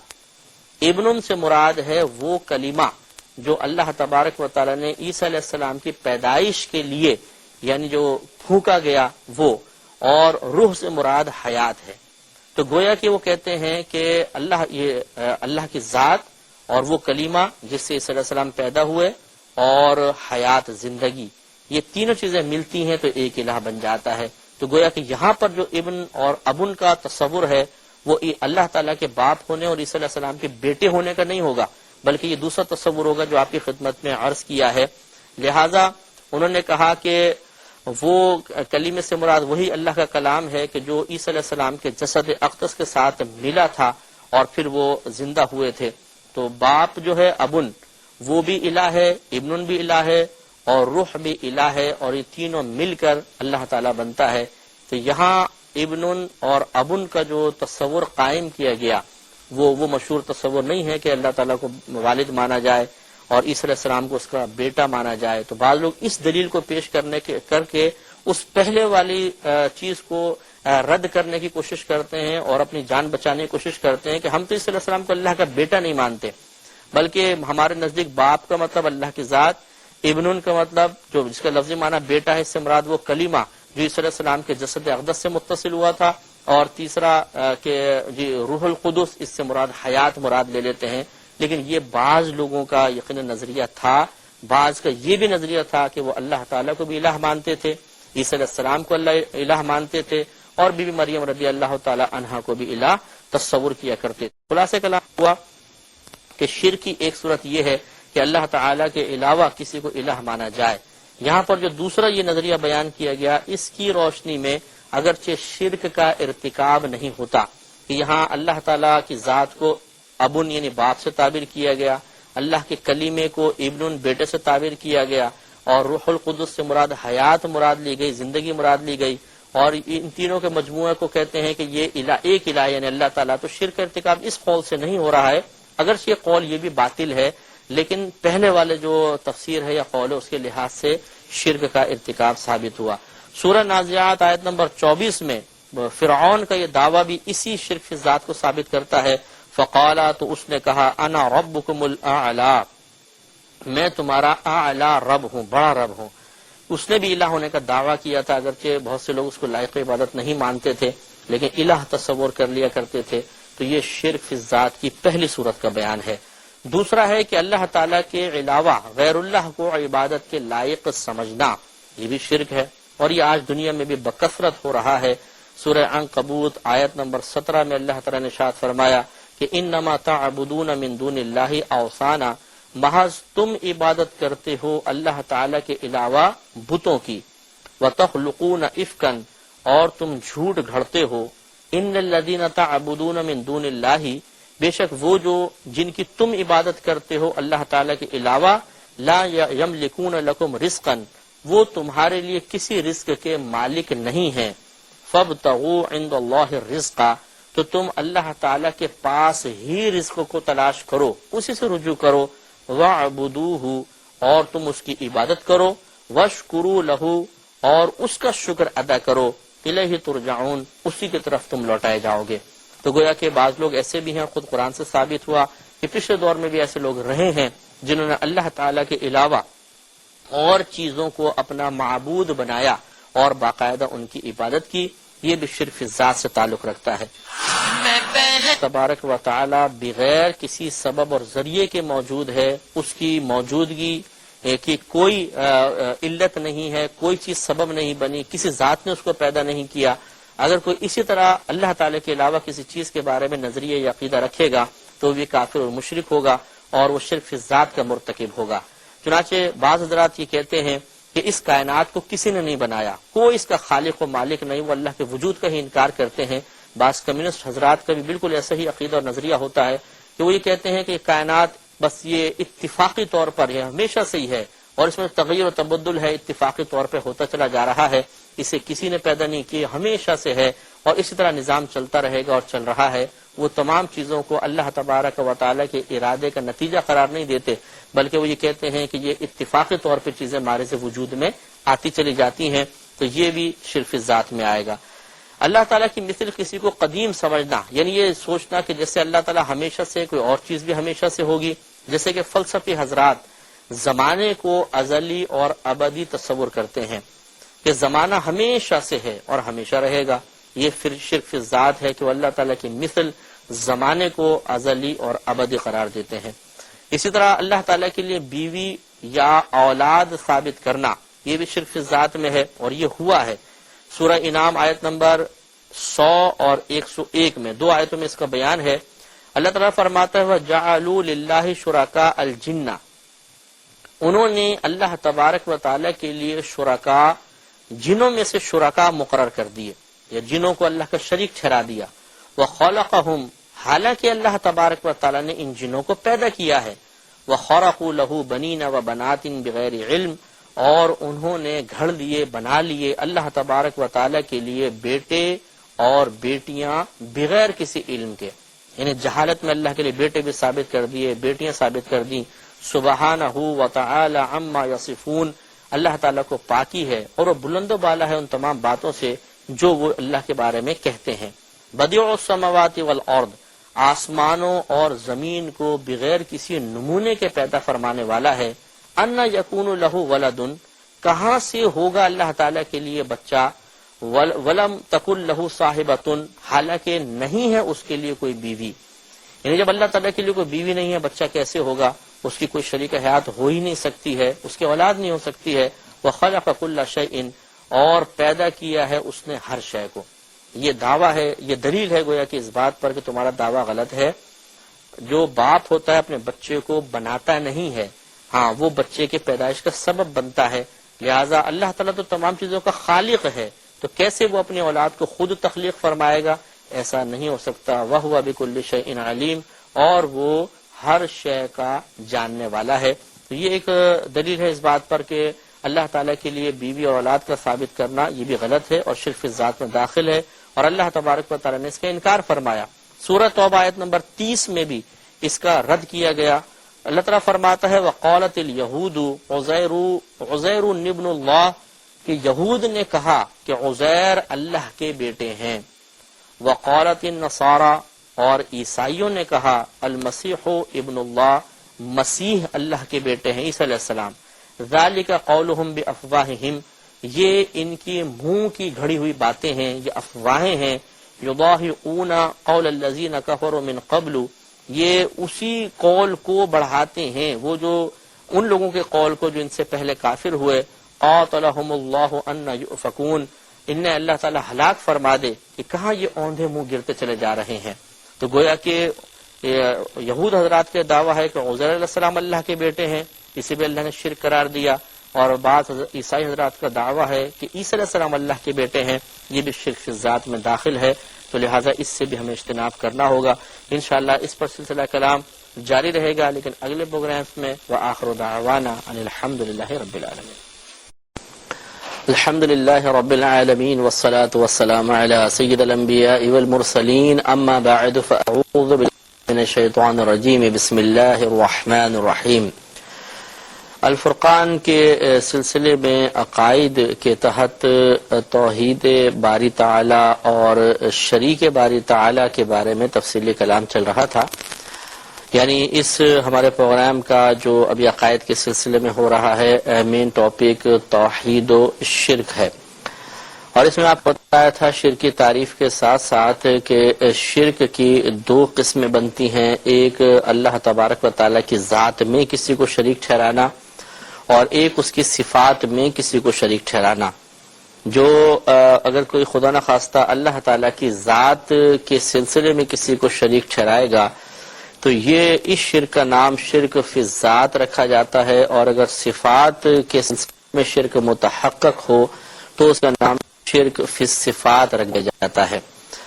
شرک فی الذات کی کئی صورتیں تھیں، جیسے کہ ہم نے پچھلے پروگرام میں اور اس سے پچھلے پروگرام میں بھی تفصیلاً عرض کیا تھا، اور اس کی ایک صورت مزید، ایک آخری صورت آج انشاءاللہ ہم بیان کریں گے کہ اللہ تبارک و تعالی کے ما سوا کو معبود سمجھ کر پکارنا. یہ بھی شرک فی الذات میں آتا ہے کہ جیسے ذات باری تعالیٰ کو پکارا جاتا ہے، اللہ تعالیٰ کو پکارا جاتا ہے،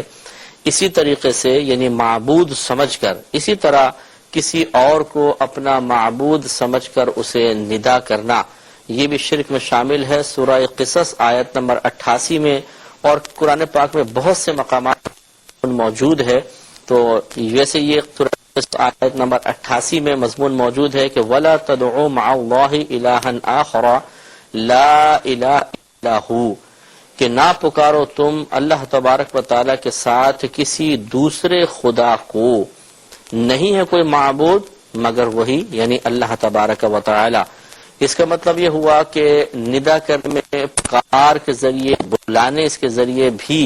شرک کا تحقق ہو سکتا ہے، لیکن اس کے لیے اللہ تبارک و تعالیٰ نے اس آیت خود وضاحت فرما دی کہ وَلَا تَدْعُوا مَعَ اللَّهِ إِلَٰهًا آخَرَ، کہ اللہ تبارک و تعالیٰ کے ساتھ کسی دوسرے خدا کو نہ پکارو. ویسے دعا یدعو عبادت کے معنی میں بھی استعمال ہوا ہے. اگر یوں بھی ترجمہ کیا جا سکتا ہے کہ اللہ تعالیٰ کے ساتھ کسی دوسرے الہ کی عبادت نہ کرو، تب بھی ٹھیک ہے. اور اگر دعا یدعو دعوتاً یہ جو مصدر استعمال ہوتا ہے، اس کا معنی پکارنا بھی ہوتا ہے، اس معنی پر بھی مفہوم یہی ہوگا کہ اللہ تعالیٰ کو جس طرح معبود سمجھ کر ندا کی جاتی ہے، اس کی بارگاہ میں فریاد کی جاتی ہے، استغاثہ کیا جاتا ہے، اپنی حاجت کو پیش کیا جاتا ہے، اسی طرح غیر اللہ کو معبود سمجھتے ہوئے اگر کوئی اس طرح ندا کرے گا تو وہ بھی شرک فی الذات میں مبتلا کہلائے گا۔ تو اس سے یہ معلوم ہوا کہ یہ جو قید لگائی گئی، یہ کنڈیشن لگا دی گئی کہ اللہ تعالیٰ کے علاوہ کو معبود سمجھ کر پکارنا یہ شرک ہے، تو اس سے واضح ہو گیا کہ اگر کسی کو معبود سمجھ کر نہ پکارا جائے، اپنی کسی اور حاجت کے تحت پکارا جائے، تو پھر یہ شرک کا اس پر اطلاق نہیں ہوگا۔ جیسے بچہ ماں کو اپنی حاجت میں پکارتا ہے، ایک دوست کو اپنی حاجت میں پکارتا ہے، ایک ڈوبنے والا کنارے پہ کھڑے ہوئے شخص کو اپنی مدد کے لیے پکارتا ہے، تو اگر صرف مدد اور حاجت کے لیے پکارنا ہی شرک ہو جاتا تو اس قسم کے تمام لوگ مشرک ہو جاتے، لیکن ایسا نہیں ہے، بلکہ کسی کو معبود سمجھ کر پھر اس کو پکارا جائے تو اس طرح ایسا معاملہ ہو سکتا ہے۔ یا پھر اس میں اور بھی ایک کنڈیشن بن سکتی ہے کہ کسی کو اپنا اس طرح حاجت روا تصور کرنا کہ اللہ تعالیٰ کی مدد کے بغیر بھی یہ میری حاجت روائی کر لے گا، میری پریشانی مصیبت کو دور کر دے گا، اسے مستقل بذات سمجھنا، اسے مؤثر حقیقی فاعل حقیقی تصور کر کے اس کو پکارنا، تو یہ بھی پھر شرک کے زمرے میں آ سکتا ہے۔ اور اگر کوئی کسی کو پکارتا ہے، جیسے بھی ہم نے مثال دی کہ ایک ڈوبنے والا کنارے پہ کھڑے ہونے والے شخص کو اگر پکارتا ہے تو یقینی سی بات ہے کہ یہ سوچ کر نہیں پکارتا کہ اللہ مدد کرے نہ کرے، یہ کر سکتا ہے، بلکہ عقیدہ اس مسلمان کا یہی ہوگا کہ مدد تو اللہ تعالیٰ فرمائے گا، لیکن اس شخص کو وسیلہ بنا دے گا، اس لیے اس کو ایک طرح سے وسیلہ سمجھتے ہوئے وہ پکارتا ہے کہ خدا کے واسطے مجھے بچاؤ، یا مجھے صرف اللہ کا واسطہ بھی نہیں دیتا، مجھے بچائیے، میری مدد کیجئے۔ تو یہ حاجت کے لیے بلانا یقیناً صرف اس وجہ سے ہے کہ وہ ایک آسرا نظر آ رہا ہے، ایک وسیلہ ہے، ایک سبب اور ظاہری سبب، ظاہری ذریعہ ہے، اس میں کوئی حرج نہیں ہے۔ اللہ کی ذات کے ساتھ جو شرک کیا جاتا ہے، یہ شریک ٹھہرایا جاتا ہے، اس کا بیان تھا، اور آج انشاءاللہ شرک فی الصفات کے بارے میں ہم تھوڑا سا کلام کریں گے۔ شرک فی الصفات کی وضاحت پہلے ہو چکی کہ اللہ تبارک و تعالی کی صفات میں کسی غیر کو شریک کر دینا۔ تو پہلے یہ سوچنا ہوگا کہ اللہ تعالیٰ کی صفات میں کسی غیر کی شرکت ہوگی کیسے۔ تو اس کے لیے یوں سمجھ لیجئے کہ اللہ تبارک و تعالی کی ہر صفت 4 خوبیوں سے ضرور متصف ہوتی ہے، یعنی اللہ تعالیٰ کی کوئی بھی صفت لے لیں، اس میں آپ کو 4 خوبیاں ضرور نظر آئیں گی۔ نمبر 1، وہ تمام کی تمام اللہ کی صفات ذاتی ہوں گی، یعنی ذاتی کا مطلب ہوتا ہے کسی کی عطا کردہ نہ ہوں، اسے ذاتی کہتے ہیں۔ اس کے مقابل میں عطائی آتا ہے، کسی نے عطا کی ہے تو عطائی، تو اللہ تبارک و تعالیٰ کو اس کی صفات کسی نے نہیں دیں، اس کی خود بخود اس کی صفات ہیں، لہٰذا وہ ذاتی کہلائیں گی۔ اور اللہ تعالیٰ کے ماں سوا جتنی بھی مخلوق کے پاس صفات ہیں، وہ انبیاء علیہ السلام ہوں، صحابہ کرام ہوں، اولیاء عظام ہوں یا عام لوگ ہوں، یہ تمام ان کی صفات ہوتی ہیں کہ اللہ تبارک و تعالیٰ نے انہیں عطا فرمائی۔ تو اللہ تعالیٰ کی صفات کی صفت کی یا تمام صفات کی ایک خوبی یہ ہوگی وہ تمام کے تمام ذاتی ہوں گی، جبکہ مخلوق کی صفت کی خوبی ہے کہ وہ عطائی ہوں گی۔ دوسرا، جس طرح اللہ تعالیٰ کی ذات پاک قدیم ہے، ایسی ہی اس کی صفات بھی قدیم ہیں، یعنی ہمیشہ سے ہیں۔ جب سے ذات باری تعالیٰ ہے اسی وقت سے صفات باری تعالیٰ بھی ہیں، لیکن مخلوق کی صفات اس کے مقابلے میں دیکھا جائے تو وہ حادث ہیں، جیسے کہ ہم بار بار آپ کو وضاحت کر ہی رہے ہیں تاکہ الفاظ آپ کے ذہن میں اچھی طرح بیٹھ جائیں، اور یہ شرعی اصطلاحات جو کتب میں استعمال ہوئی ہیں انہیں آپ آسانی سے پڑھتے ہوئے سمجھ کر درست مفہوم نکال سکیں کہ قدیم وہ چیز ہوتی ہے جو ہمیشہ سے ہو، ایسا نہ ہو کہ پہلے نہیں تھی بعد میں مارز وجود میں آئی، بلکہ ہمیشہ سے ہے، کبھی نہ ہونا، اس پر طاری ہی نہیں ہوا، اسے قدیم کہتے ہیں۔ جیسے اللہ تعالیٰ کی ذات، آپ یہ نہیں کہہ سکتے کہ پہلے اللہ تعالیٰ نہیں تھا پھر ہوا، یا اس کی صفات پہلے نہیں تھیں پھر ہوئیں، تو اگر ایسا ہوتا معاذ اللہ ثم معاذ اللہ تو پھر یہ قدیم نہ کہلاتے۔ قدیم وہ ہے کہ جو ہمیشہ سے ہے۔ تو ہمارا دعویٰ یہ ہے کہ اللہ کی ذات بھی قدیم، اس کی صفات بھی قدیم۔ اور اس کے مقابلے میں جو لفظ بولا جاتا ہے وہ حادث کا بولا جاتا ہے، ہے حلوے والی ہے، الف دال اور ثا، جس کو اردو میں سے کہتے ہیں حادث۔ حادث کا مطلب ہوتا ہے ایسی چیز جو پہلے نہیں تھی بعد میں مارز وجود میں آئی، اسے حادث کہتے ہیں۔ تو تو اللہ تبارک و تعالیٰ کی تمام صفات قدیم ہیں، اس کے مقابلے میں مخلوق کی صفات حادث ہیں۔ تیسرا، اللہ تبارک و تعالیٰ کی تمام صفات لامحدود ہیں۔ مثال کے طور پہ جیسے صفات ذاتیہ ہیں، کلام لامحدود، اس کا دیکھنا لامحدود، سننا لامحدود، اس کا ارادہ فرمانا لامحدود، اس کی قدرت، اس کی کوئی حد نہیں آپ قائم کر سکتے، جبکہ اس کے مقابلے میں مخلوق کی تمام صفات محدود ہوتی ہیں۔ ہم ایک خاص حد تک، خاص لمٹ تک دیکھ سکتے ہیں، خاص ایک حد تک ہمارے کلمات ہو سکتے ہیں، ہمارے علم کی کوئی نہ کوئی حد ضرور ہوگی، لیکن اللہ تبارک و تعالیٰ کی تمام صفات لامحدود ہوتی ہیں، ان کی کوئی حد لمیٹیشن آپ قائم نہیں کر سکتے ہیں۔ اور چوتھا، اللہ تعالیٰ کی تمام صفات غیر فانی ہیں، ان پر فنا کبھی طاری نہیں ہوگا، یعنی وہ ہمیشہ سے ہیں اور ہمیشہ رہیں گی، جبکہ مخلوق کی صفات پر فنا ممکن ہے کہ ان کی ہماری جو صفات ہیں وہ پہلے نہیں تھی، بعد میں ہوئیں، اس لیے ہم حادث بھی کہتے ہیں، اور پھر یہ صفات ہماری فنا بھی ہو سکتی ہیں، لہذا ہماری صفات فانی اور اللہ تبارک و تعالی کی صفات غیر فانی ہوتی ہیں۔ تو یہ چار اللہ تعالیٰ کی تمام صفات چار خوبیوں سے متصف ہیں، ذاتی ہیں، قدیم ہیں، لامحدود ہیں اور غیر فانی ہیں۔ ان کے اوپر تھوڑی سی دلیل سماعت فرمائیں کہ اللہ تعالیٰ کی تمام صفات ذاتی ہیں، عطائی نہیں۔ دیکھیے، جو عطائی صفات کا حامل ہوگا وہ یقینی سی بات ہے کہ ایک وقت ایسا ضرور ہوگا کہ ان صفات کو حاصل کرنے میں ان کا محتاج ہوگا۔ جیسے ہم لوگ ہیں کہ ہماری اگر ذات بھی تھی تو بہت ساری ہماری صفات ایسی ہوتی ہیں جو پہلے ہمارے ساتھ نہیں ہوتی، جیسے ماں کے پیٹ میں ایک بچہ ہے، سننے کی، بولنے کی، علم، ارادہ، یہ بعد میں اس کو آہستہ آہستہ صفات، جیسے جیسے وہ شعور پکڑتا جاتا ہے، بڑا ہوتا جاتا ہے، اس کی یہ صفات ظاہر ہونا شروع ہو جاتی ہیں۔ تو وہ پہلے محتاج ہوتا ہے، پھر آہستہ آہستہ اس کی صفات، اسے مزید صفات حاصل ہوتی ہے اور ان کا ظہور بھی ہونا شروع ہو جاتا ہے۔ جب اللہ تبارک و تعالی یقیناً کسی کا محتاج نہیں، جب وہ غیر محتاج ہے تو اس کا مطلب یہ ہوا صفات کے سلسلے میں وہ کسی کا محتاج نہیں تھا۔ جب کسی کا محتاج نہیں تھا تو اس کا مطلب ہے کہ صفات اس کی ہمیشہ ہیں، کبھی بھی یعنی وہ ذاتی صفات ہیں، کسی نے اس کو دی نہیں ہے، کیونکہ پہلے اللہ کا محتاج ہونا کوئی ثابت کرے، پھر یہ کہ یقینی سی بات ہے کہ وہ صفات کے حصول میں کسی کا محتاج ثابت ہوگا نا، تو اللہ تعالیٰ محتاج ہی نہیں ہے۔ سورہ محمد آیت نمبر 38 میں اللہ تبارک و تعالیٰ نے ارشاد فرمایا کہ واللہ الغنی وانتم الفقراء، اللہ تبارک و تعالیٰ غیر محتاج ہے، بے نیاز ہے، غنی ہے، اور تم فقیر ہو، محتاج ہو۔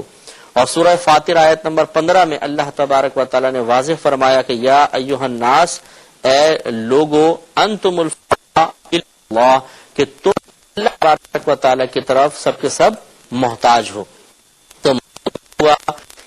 باری تعالیٰ کسی کی محتاج غنی ہے، تو غنا ہر طرح کا ہوتا ہے، علم کے اعتبار سے غنی، قدرت کے اعتبار سے غنی، صفات کے اعتبار سے غنی، طاقت کے اعتبار سے غنی، یعنی کسی چیز میں کسی کا محتاج نہیں۔ تو اللہ تبارک و تعالیٰ صفات ذاتی ہیں، کسی کی نہیں ہے۔ یقینی سی بات ہے کہ اگر ہم یہ مانیں، جیسے پہلے صفت کلام کر لیتے ہیں، یعنی خوب قدیم ہیں، اس پہ پہلے بھی ذات باری تعالیٰ کے تحت کلام ہو چکا کہ اللہ کی تمام صفات قدیم ہیں، جیسے سورہ بقرہ آیت نمبر 255 میں اللہ نے فرمایا کہ الحی القیوم، اللہ تعالیٰ حی بھی ہے اور قیوم بھی ہے، ہمیشہ سے قائم ہو اور اس کے وجود کی وجہ سے دوسروں کا قیام بھی ہو، اسے قیوم کہا جاتا ہے۔ تو اللہ تعالیٰ کی تمام صفات قدیم، تو اگر ہم اللہ تعالیٰ کی صفات کو قدیم نہ مانیں بلکہ حادث تصور کریں کہ بعد میں اللہ کو ملی، تو دو چیزیں ثابت ہوں گی۔ ایک ہے کہ اللہ کی تمام صفات ذاتی نہیں بلکہ عطائی ہیں، کیونکہ جب قدیم نہیں ہے صفات بعد میں حاصل ہوئی، اور جب بعد میں حاصل ہوئی تو اس کا مطلب ہے کہ ان کے حصول میں اللہ تبارک و تعالیٰ کسی اور ذات کا محتاج تھا، تو جب محتاج ہوگا تو محروم بھی ہوگا، تو یقینی سی بات ہے پھر اس کی صفات ذاتی نہ رہیں بلکہ عطائی ہوئی کہ کسی نے اس کو تو دو چیزیں اس میں خرابیاں لازم آئیں گی، ایک اللہ تعالیٰ کی تمام صفات کا غیر قدیم ہونا اور دوسرا ان کا عطائی ہونا۔ اور جب غیر قدیم اور عطائی مان لیں گے تو پھر یہ بھی ماننا پڑے گا کہ اللہ تبارک و تعالیٰ سے پہلے کوئی اور ذات اتنی طاقتور موجود ہے جس نے اللہ کو صفات عطا فرمائی، کیونکہ یقینی سی بات ہے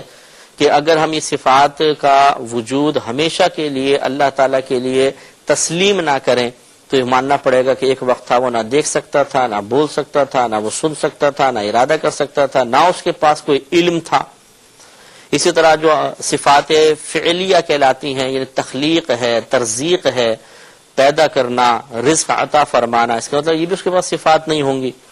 تو جب یہ ہے ہی نہیں تو پھر اس کی صفات کیسے پیدا ہوئی، یہ بتائیے؟ کیا اس نے خود پیدا کی؟ اگر آپ کہتے ہیں خود پیدا کی تو اس کے پاس تو صفت تھی ہی نہیں، کس نے پیدا کر کے دی؟ تو ماننا پڑے گا کوئی اور ذات ایسی ہے جو اللہ تبارک و تعالی سے بھی زیادہ قدرت کی حامل ہے، اس نے اللہ کو عطا فرمائی۔ اور ماد اللہ ثم ماد اللہ ہمارا ایمان اور عقیدہ ہے کہ اللہ تبارک و تعالی صرف وہی واحد واجب الوجود ہے، اس سے زیادہ قدرت والی ذات اس کائنات میں نہیں ہے، لہذا اللہ تبارک و تعالی کی تمام صفات کو قدیم ماننا لازم ہے اور ذاتی ماننا لازم ہے، ورنہ ہزارہا قسم کی خرابیاں لازم آ سکتی ہیں۔ اللہ تعالیٰ کی تمام صفات لامحدود ہیں، ان کی کوئی حد نہیں۔ اس پر دلیل یہ ہے کہ سورہ کہف آیت نمبر 109 میں ایک صفت کے بارے میں اللہ کا کلام ہے، لیکن اس سے اندازہ ہو سکتا ہے کہ اللہ نے ارشاد فرمایا کہ قل لو کان البحر مدادا لکلمات ربی، اے حبیب کریم صلی اللہ علیہ وسلم آپ فرما دیجئے کہ اگر سمندر اللہ میرے رب کے کلمات کے لیے سیاہی بن جائیں، لنفد البحر، تو سمندر ختم ہو جائیں گے، قبل ان تنفد کلمات ربی، اس سے پہلے کہ میرے رب کے کلمات ختم ہوں، یعنی اللہ کے کلمات ختم نہیں ہوں گے، سمندر کی سیاہیاں خشک ہو جائیں گی۔ وَلَوْ جِئْنَا بِمِثْلِهِ مَدَدًا، اگرچہ لائیں ہم اس کی مثل ایک اور مطلب سمندر لے آئیں، تب بھی اللہ کے کلمات ختم نہیں ہو سکتے۔ تو سمندر کی وسعت دیکھیے، اگر 20 سمندر میں ہے تو کدھر نظر نہیں آتا، اتنا عظیم، اور گہرائی کئی ہزار میل تک بعض اوقات گہرائی ہے بعض مقامات پر، لیکن اللہ تعالیٰ بیان فرما رہا ہے کہ اگر اس تمام سمندر کو سیاہی بنا کے آپ اللہ کے کلمات لکھنا آئے گا کہ سمندر ختم ہو جائے گا، اللہ تبارک و تعالیٰ کا کلام ختم نہیں ہوگا۔ اس سے اللہ تعالیٰ کی صفات بالکل لامحدود ہیں، اور حقیقتاً ہم اس کے علم کی حد نہیں جانتے، وہ کہاں تک ملاحظہ فرما سکتا ہے، اس کے ارادے کتنے ہیں، اس کی قدرت کی وسعت کیا ہے، حقیقتاً ہمیں اس کا اندازہ نہیں ہو سکتا، لہٰذا یہ ماننا پڑے گا کہ اللہ تعالیٰ کی تمام صفات لامحدود ہیں۔ اس کے علاوہ اللہ تعالیٰ کی تمام صفات غیر فانی ہیں، ان پہ کبھی فنا طاری نہیں ہوگا۔ عقلی طور پر ہم اس کو ثابت کر سکتے ہیں کہ اگر ہم یہ تسلیم کر لیں کہ کبھی ایسا ہو سکتا ہے کہ اللہ تعالیٰ کی صفات اس سے جدا ہو جائیں، تو یقیناً پھر ہزارہا عیوب کی نسبت اللہ تبارک و تعالیٰ کی طرف ہو جائے گی۔ مثلاً وہ ہو سکتا ہے اگر یوں تصور کر لیا جائے معاذ اللہ ثم معاذ اللہ کہ اس کی صفت پر دیکھنے کی صفت فنا ہو جائے تو وہ بالکل ایک اندھے کی مثل ہو جائے گا، وہ دیکھ نہیں سکے گا، اور معاذ اللہ بہت بڑی بے ادبی ہے۔ پھر وہ اپنی کائنات کو کیسے ملاحظہ فرمائے گا؟ اگرچہ اس کا دیکھنا آنکھ کا محتاج نہیں ہے ہماری مثل، اس کا دیکھنا کس طرح ہے وہ اپنے شان کے لائق دیکھتا ہے، ہم اس کی صحیح تفسیر اور تفصیل بھی بیان نہیں کر سکتے، اس کا تصور بھی قائم نہیں کر سکتے، لیکن بہرحال اگر دیکھنے کی صفت نکل جائے تو نابینا ہو جائے، اور جب اللہ تبارک و تعالیٰ کو کچھ نظر نہیں آئے گا تو کائنات کا نظام کیسے چلائے گا؟ کلام ختم ہو جائے تو بول نہ سکے، ارادہ ختم ہو جائے، علم ختم ہو جائے تو جہالت کی نسبت ہو جائے گی۔ لہذا معلوم ہوا کہ معاذ اللہ ثم معاذ اللہ، اللہ تبارک و تعالیٰ کی صفات کبھی بھی اس کی ذات سے جدا نہیں ہو سکتی ہیں۔ سورہ رحمان آیت نمبر 26-27 میں اللہ تبارک و تعالیٰ ارشاد فرماتا ہے کل من علیہا فان، ہر وہ چیز جو اس زمین پر ہے وہ فنا ہونے والی ہے، وَيَبْقَى وَجْهُ رَبِّكَ ذُو الْجَلَالِ وَالْإِكْرَامِ، اور باقی رہے گا تیرے رب کا وجہ، یعنی تیرے حکومت سلطنت باقی رہے گی جو جلال والا اور اکرام والا ہے۔ تو اللہ تعالیٰ نے اپنی ذات کو غیر فانی قرار دیا، اور جب تک ذات باقی ہے اس کی صفات بھی باقی رہیں گی۔ انشاءاللہ اس پہ مزید کلام اگلے پروگرام میں بھی جاری رہے گا۔ وآخر دعوانا ان الحمد للہ رب العالمین۔ وعلى سید الانبیاء والمرسلین، اما بعد فاعوذ باللہ من الشیطان الرجیم، بسم اللہ الرحمن الرحیم۔ الفرقان پروگرام کے سلسلے میں اور عقائد کے سلسلے میں توحید و شرک کے بارے میں بیان چل رہا تھا، اور ہم شرک کی دوسری قسم کے بارے میں تفصیلی کلام پچھلے پروگرام میں کر رہے تھے کہ شرک کی 2 قسمیں ہم نے بنائی تھیں، ایک شرک فی الذات اور ایک شرک فی الصفات۔ شرک فی الصفات کا مطلب یہ ہوتا ہے کہ اللہ تبارک و تعالیٰ کی کوئی بھی صفت جن 4 خوبیوں سے متصف ہوتی ہے ان میں سے کوئی خوبی مخلوق کی کسی صفت میں تسلیم کر لینا، یہ شرک فی الصفات میں داخل ہوگا۔ تو ہم نے آپ کو تفصیلی طور پہ بتایا تھا کہ اللہ تبارک و تعالیٰ کی ہر صفت 4 خوبیوں سے ضرور متصف ہوگی۔ نمبر 1 وہ ذاتی ہوں گی، یعنی کسی کی عطا کردہ نہیں ہے۔ نمبر 2 وہ قدیم ہیں، یعنی ہمیشہ سے ہیں، ایسا نہیں ہے کہ پہلے اللہ کی صفات نہیں تھیں بعد میں وہ پیدا ہوئیں۔ نمبر 3 لامحدود ہیں، یعنی ان کی کوئی حد نہیں ہے۔ اور نمبر 4 وہ غیر فانی ہیں، ان پر کبھی فنا طاری نہیں ہو سکتا۔ تو اگر ہم یہ 4 صفات میں سے کوئی ایک صفت کسی کے لیے تسلیم کر لیں تو شرک کا ارتکاب یعنی شرک فی صفات کا ارتکاب ہو جائے گا۔ مثال کے طور پہ ہم کسی بھی مخلوق کی کسی صفت کے بارے میں یہ کہیں کہ یہ اللہ کی عطا کردہ نہیں ہے بلکہ خود بخود اس کو حاصل ہے، اس کی یہ صفت ذاتی ہے، تو یہ شرک ہو جائے گا۔ مثال کے طور میں ہم کسی شخص کے علم کے بارے میں کہتے ہیں کہ اسے اللہ نے یہ علم نہیں دیا، یہ خود بخود اس کے پاس یہ علم ہے ذاتی طور پر، تو یہ شرک فی صفات میں شامل ہوگا، کیونکہ علم ایک صفت ہے، جیسے کہ اللہ کا علم بھی ایک صفت ہے، اور اللہ تعالیٰ کا علم ذاتی ہو سکتا ہے، باقی تمام مخلوق کا علم عطائی ہوگا، لیکن ہم نے اس کو ذاتی مان لیا تو یہ شرک فی صفات میں داخل ہوگا۔ دوسرا، جس طرح اللہ تبارک و تعالیٰ کی صفات قدیم ہیں، اگر کسی مخلوق کی صفت کو قدیم مان لیا تو یہ بھی اس کا وہی مفہوم نکل آئے گا کہ گویا کہ ہم نے اس مخلوق کی اس صفت کو ذاتی تسلیم کر لیا، کیونکہ جو قدیم ہوتی ہے وہ عطا کردہ نہیں ہوتی ہے، کیونکہ وہ تو ہمیشہ سے ہے، تو لہٰذا اگر کسی مخلوق کی صفت کو حادث نہ مانا جائے بلکہ قدیم مانا جائے تو یہ بھی غلط ہوگا۔ مثال کے طور پہ ہم کسی شخص کے علم کے بارے میں کہتے ہیں کہ یہ علم اس کو ہمیشہ سے ہے، ایسا نہیں کہ پہلے نہیں تھا بعد میں اس کو ملا، ہمیشہ سے اس کے پاس یہ علم ہے، تو یہ شرک فی صفات کے زمرے میں آئے گا۔ تیسرا، کسی مخلوق کی صفت کو لامحدود تسلیم کر لیا جائے کہ اس کی کوئی حد نہیں ہے، تو یہ بھی شرک فی صفات میں آتا ہے۔ مثال کے طور پہ کسی کے علم کے بارے میں کہا جائے کہ اس کی کوئی حد ہو ہی نہیں سکتی ہے، تو یہ اللہ تعالیٰ کے علم کی کوئی حد نہیں ہو سکتی ہے، باقی مخلوق کے چاہے کوئی بھی مخلوق میں سے ہو اس کے علم کی کوئی نہ کوئی حد ضرور ہوگی، تو یہ غلط ہوگا۔ ہاں یہ ہو سکتا ہے، اس پہ ذرا توجہ رکھیے گا کہ کسی مخلوق کا علم مثال کے طور پہ لے لیں، وہ اتنا کثیر ہو کہ ہم اس کی حد تک نہ پہنچ سکتے ہوں، تو اپنے اعتبار سے اگر ہم کہیں کہ بھئی ان کے علم کی تو کوئی انتہائی نہیں ہے، یعنی ہم اس انتہا تک نہیں پہنچ سکتے، لیکن اگر اللہ تعالیٰ کے علم کے مقابلے میں دیکھا جائے یا اللہ تعالیٰ کی صفت کے مقابلے میں دیکھا جائے تو مخلوق کی صفت کی کوئی نہ کوئی حد ضرور مانی جائے تو پھر یہ شرک نہیں ہوگا۔ ہم ایک مثال لیتے ہیں کہ نبی کریم صلی اللہ علیہ وسلم کا علم مبارکہ کتنا ہے یہ آپ اور میں اس کی حد نہیں جانتے۔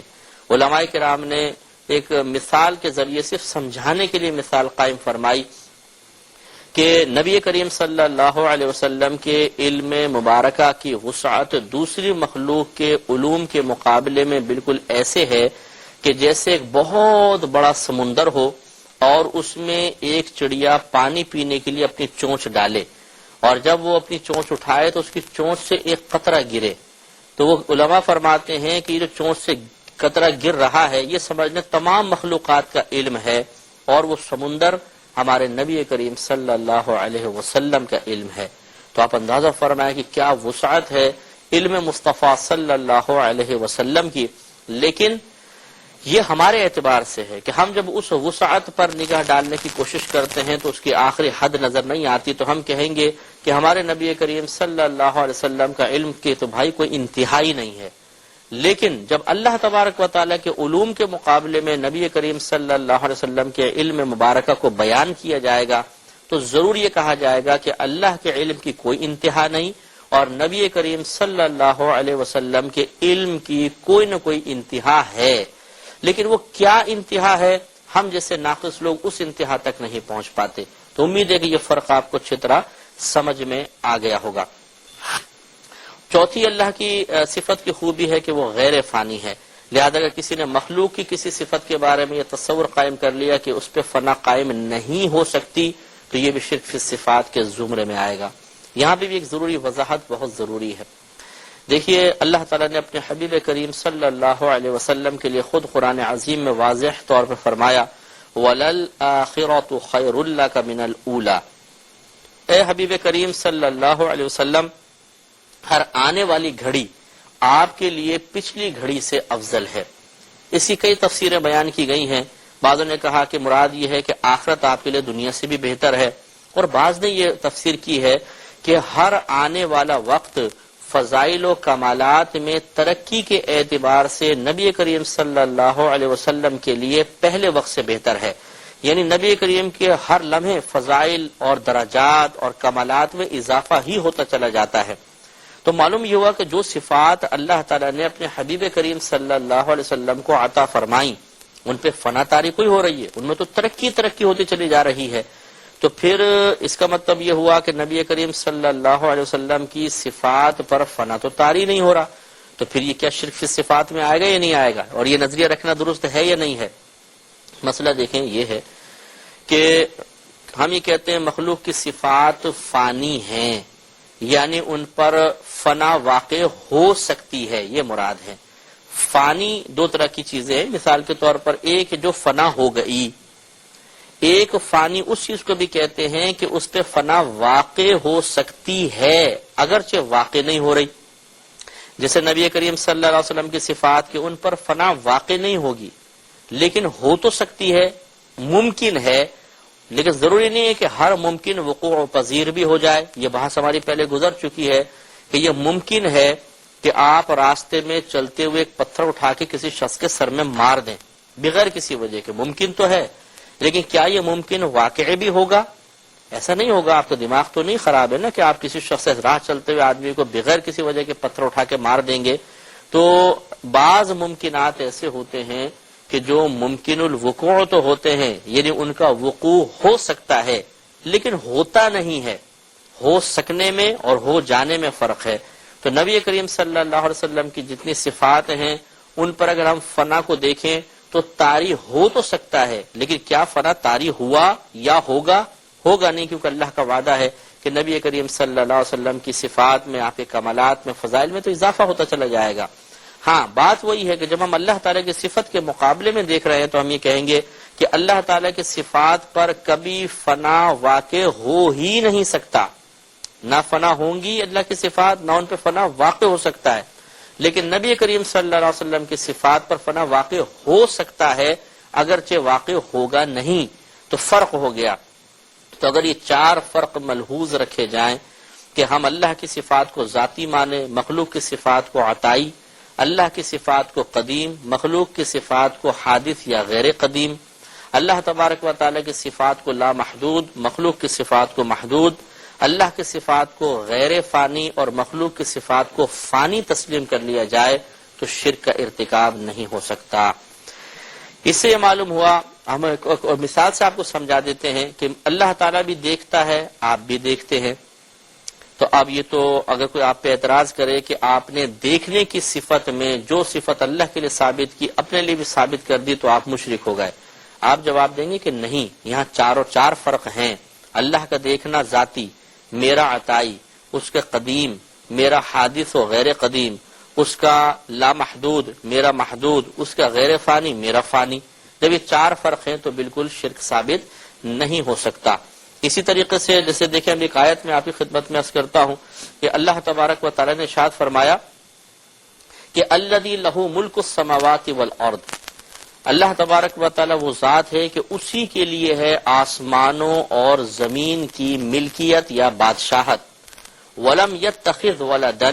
اور اس نے کوئی اولاد اپنے لیے نہیں بنائی ہے، ولم یکن لہ شریک فی الملک، اور نہ اس کے لیے اس سلطنت اور ملک میں کوئی شریک ہے۔ سورہ فرقان کی آیت نمبر 2 ہے۔ تو اللہ تعالیٰ منع فرما رہا ہے کہ اس کی ملکیت میں، اس کی سلطنت میں کوئی شریک نہیں ہے، اس کی بادشاہت میں کوئی شریک نہیں ہے۔ لیکن آپ دیکھیے کہ ہم لوگوں کو کہتے ہیں جی یہ بادشاہ ہے، فلاں چیز کا مالک فلاں ہے، تو کیا یہ شرکت ثابت ہو گئی؟ نہیں۔ وجہ وہی ہے کہ اللہ کا مالک ہونا ذاتی، ہمارا مالک ہونا اللہ کی عطا سے تو عطائی، اس کا قدیم ہمارا غیر قدیم، اس کا غیر فانی ہمارا فانی، اس کا لامحدود ہماری ملکیت کی اور سلطنت کی ایک حد ہوتی ہے، لہذا شرک ثابت نہیں ہوگا۔ یہ چار فرق ضرور ملحوظ رکھے جائے۔ بہت سارے معاملات میں انشاءاللہ ان پر کلام ہوگا، جیسے کہ ہمارا نیکسٹ جو میرا ارادہ ہے نبی کریم صلی اللہ علیہ وسلم کے علوم غیبیہ کے بارے میں انشاءاللہ ہم کلام کریں گے، اور اسی جہت سے کہ کیا اگر نبی کے لیے، انبیاء علیہ السلام کے لیے، صحابہ کرام کے لیے، اولیاء عظام کے لیے اگر غیب ثابت کر دیا جائے کہ انہیں علوم غیبیہ حاصل ہوتے ہیں تو شرک کا ارتکاب تو نہیں ہو جائے گا؟ تفصیلی کلام اپنے مقام پر آئے گا، لیکن اگر آپ اس موجودہ ہمارے ٹاپک کے مطابق اس کو دیکھنا چاہیں تو آپ فیصلہ کر سکتے ہیں کہ ہم یہ کہہ سکتے ہیں کہ نبی کریم صلی اللہ علیہ وسلم کے لیے علم غیب تو قرآن سے ثابت ہے۔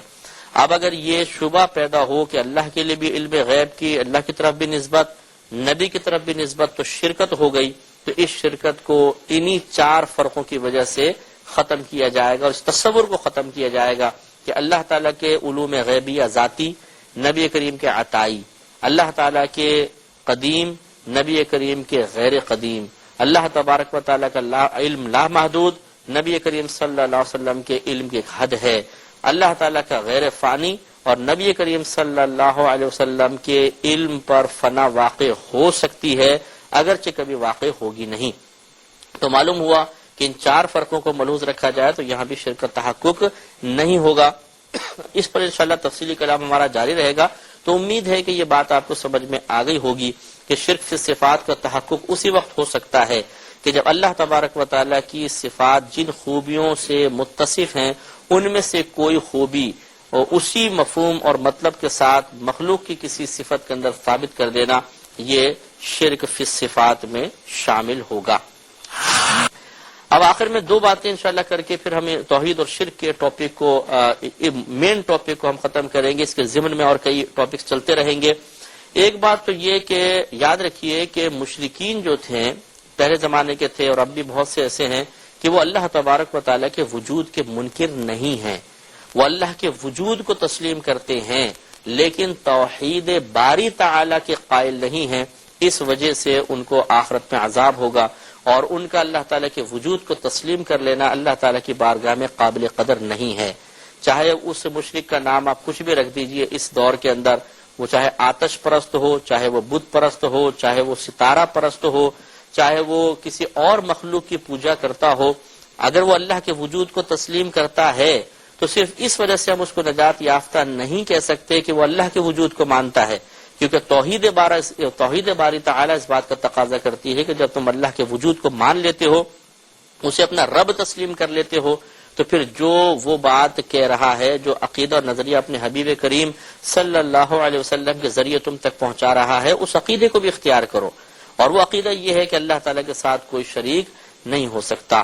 نہ ذات میں نہ صفات میں۔ اس پر چند میں آیات عرض کر دیتا ہوں کہ مشرکین جو تھے سرکار کے زمانے کے بھی، وہ اللہ کے وجود کے منکر نہیں تھے، وہ توحید باری تعالیٰ کے منکر تھے، اس وجہ سے ان پر آخرت میں عذاب ہوگا اور وہ راندہ درگاہ ہوئے۔ چنانچہ سورہ عنکبوت آیت نمبر 61 میں اللہ تعالیٰ نے فرمایا وَلَئِن سَأَلْتَهُم مَّنْ خَلَقَ السَّمَاوَاتِ وَالْأَرْضَ وَسَخَّرَ الشَّمْسَ وَالْقَمَرَ، کہ اے حبیب کریم صلی اللہ علیہ وسلم اگر آپ ان کفار سے سوال کریں کہ کس نے پیدا کیے آسمان اور زمین، اور کس ذات نے مسخر کیا ہے شمس اور قمر کو، یعنی سورج اور چاند کو، مسخر کا معنی معین کر دیا، یہ بھاگ نہیں سکتے، نکل نہیں سکتے، ایک خاص مطلب ترتیب کے ساتھ یہ اپنا اپنا کام کر رہے ہیں، تو اللہ تعالیٰ فرماتا ہے کہ لَيَقُولُنَّ اللَّهُ، تو یہ ضرور کہیں گے کہ اللہ نے، یعنی وہ مانتے تھے کہ اللہ تبارک و تعالیٰ نے ہی انہیں مسخر کیا ہے، اور اللہ تعالیٰ ہی زمینوں اور آسمانوں اور زمین کا خالق ہے۔ تو اللہ تعالیٰ فرماتا ہے فَأَنَّ يُؤْفَكُونَ، تو پھر یہ کہاں اوندھے چلتے چلے جا رہے ہیں، کہاں الٹی چال چل رہے ہیں، جب تسلیم بھی کرتے ہیں کہ اللہ تعالیٰ نے سب کچھ پیدا فرمایا اور سورج چاند کو اس ذات نے مسخر کیا، تو پھر کیوں توحید باری تعالیٰ کے قائل نہیں ہوتے ہیں۔ اسی طرح اسی سورہ میں آیت نمبر 63 میں اللہ نے فرمایا کہ وَلَئِن سَأَلْتَهُمْ، اے حبیب کریم صلی اللہ علیہ وسلم ضرور یہ بات ہے کہ اگر آپ ان سے سوال کریں کہ من نزل من السماء ماء، کہ کس ذات نے آسمان سے پانی کو نازل کیا، فَأَحْيَا بِهِ الْأَرْضَ، پھر اس کے ذریعے زمین کو زندہ کیا، من بعد موتها، اس زمین کے مردہ ہو جانے کے بعد، لَيَقُولُنَّ اللَّهُ، تو یہ ضرور کہیں گے کہ اللہ تبارک و تعالیٰ نے۔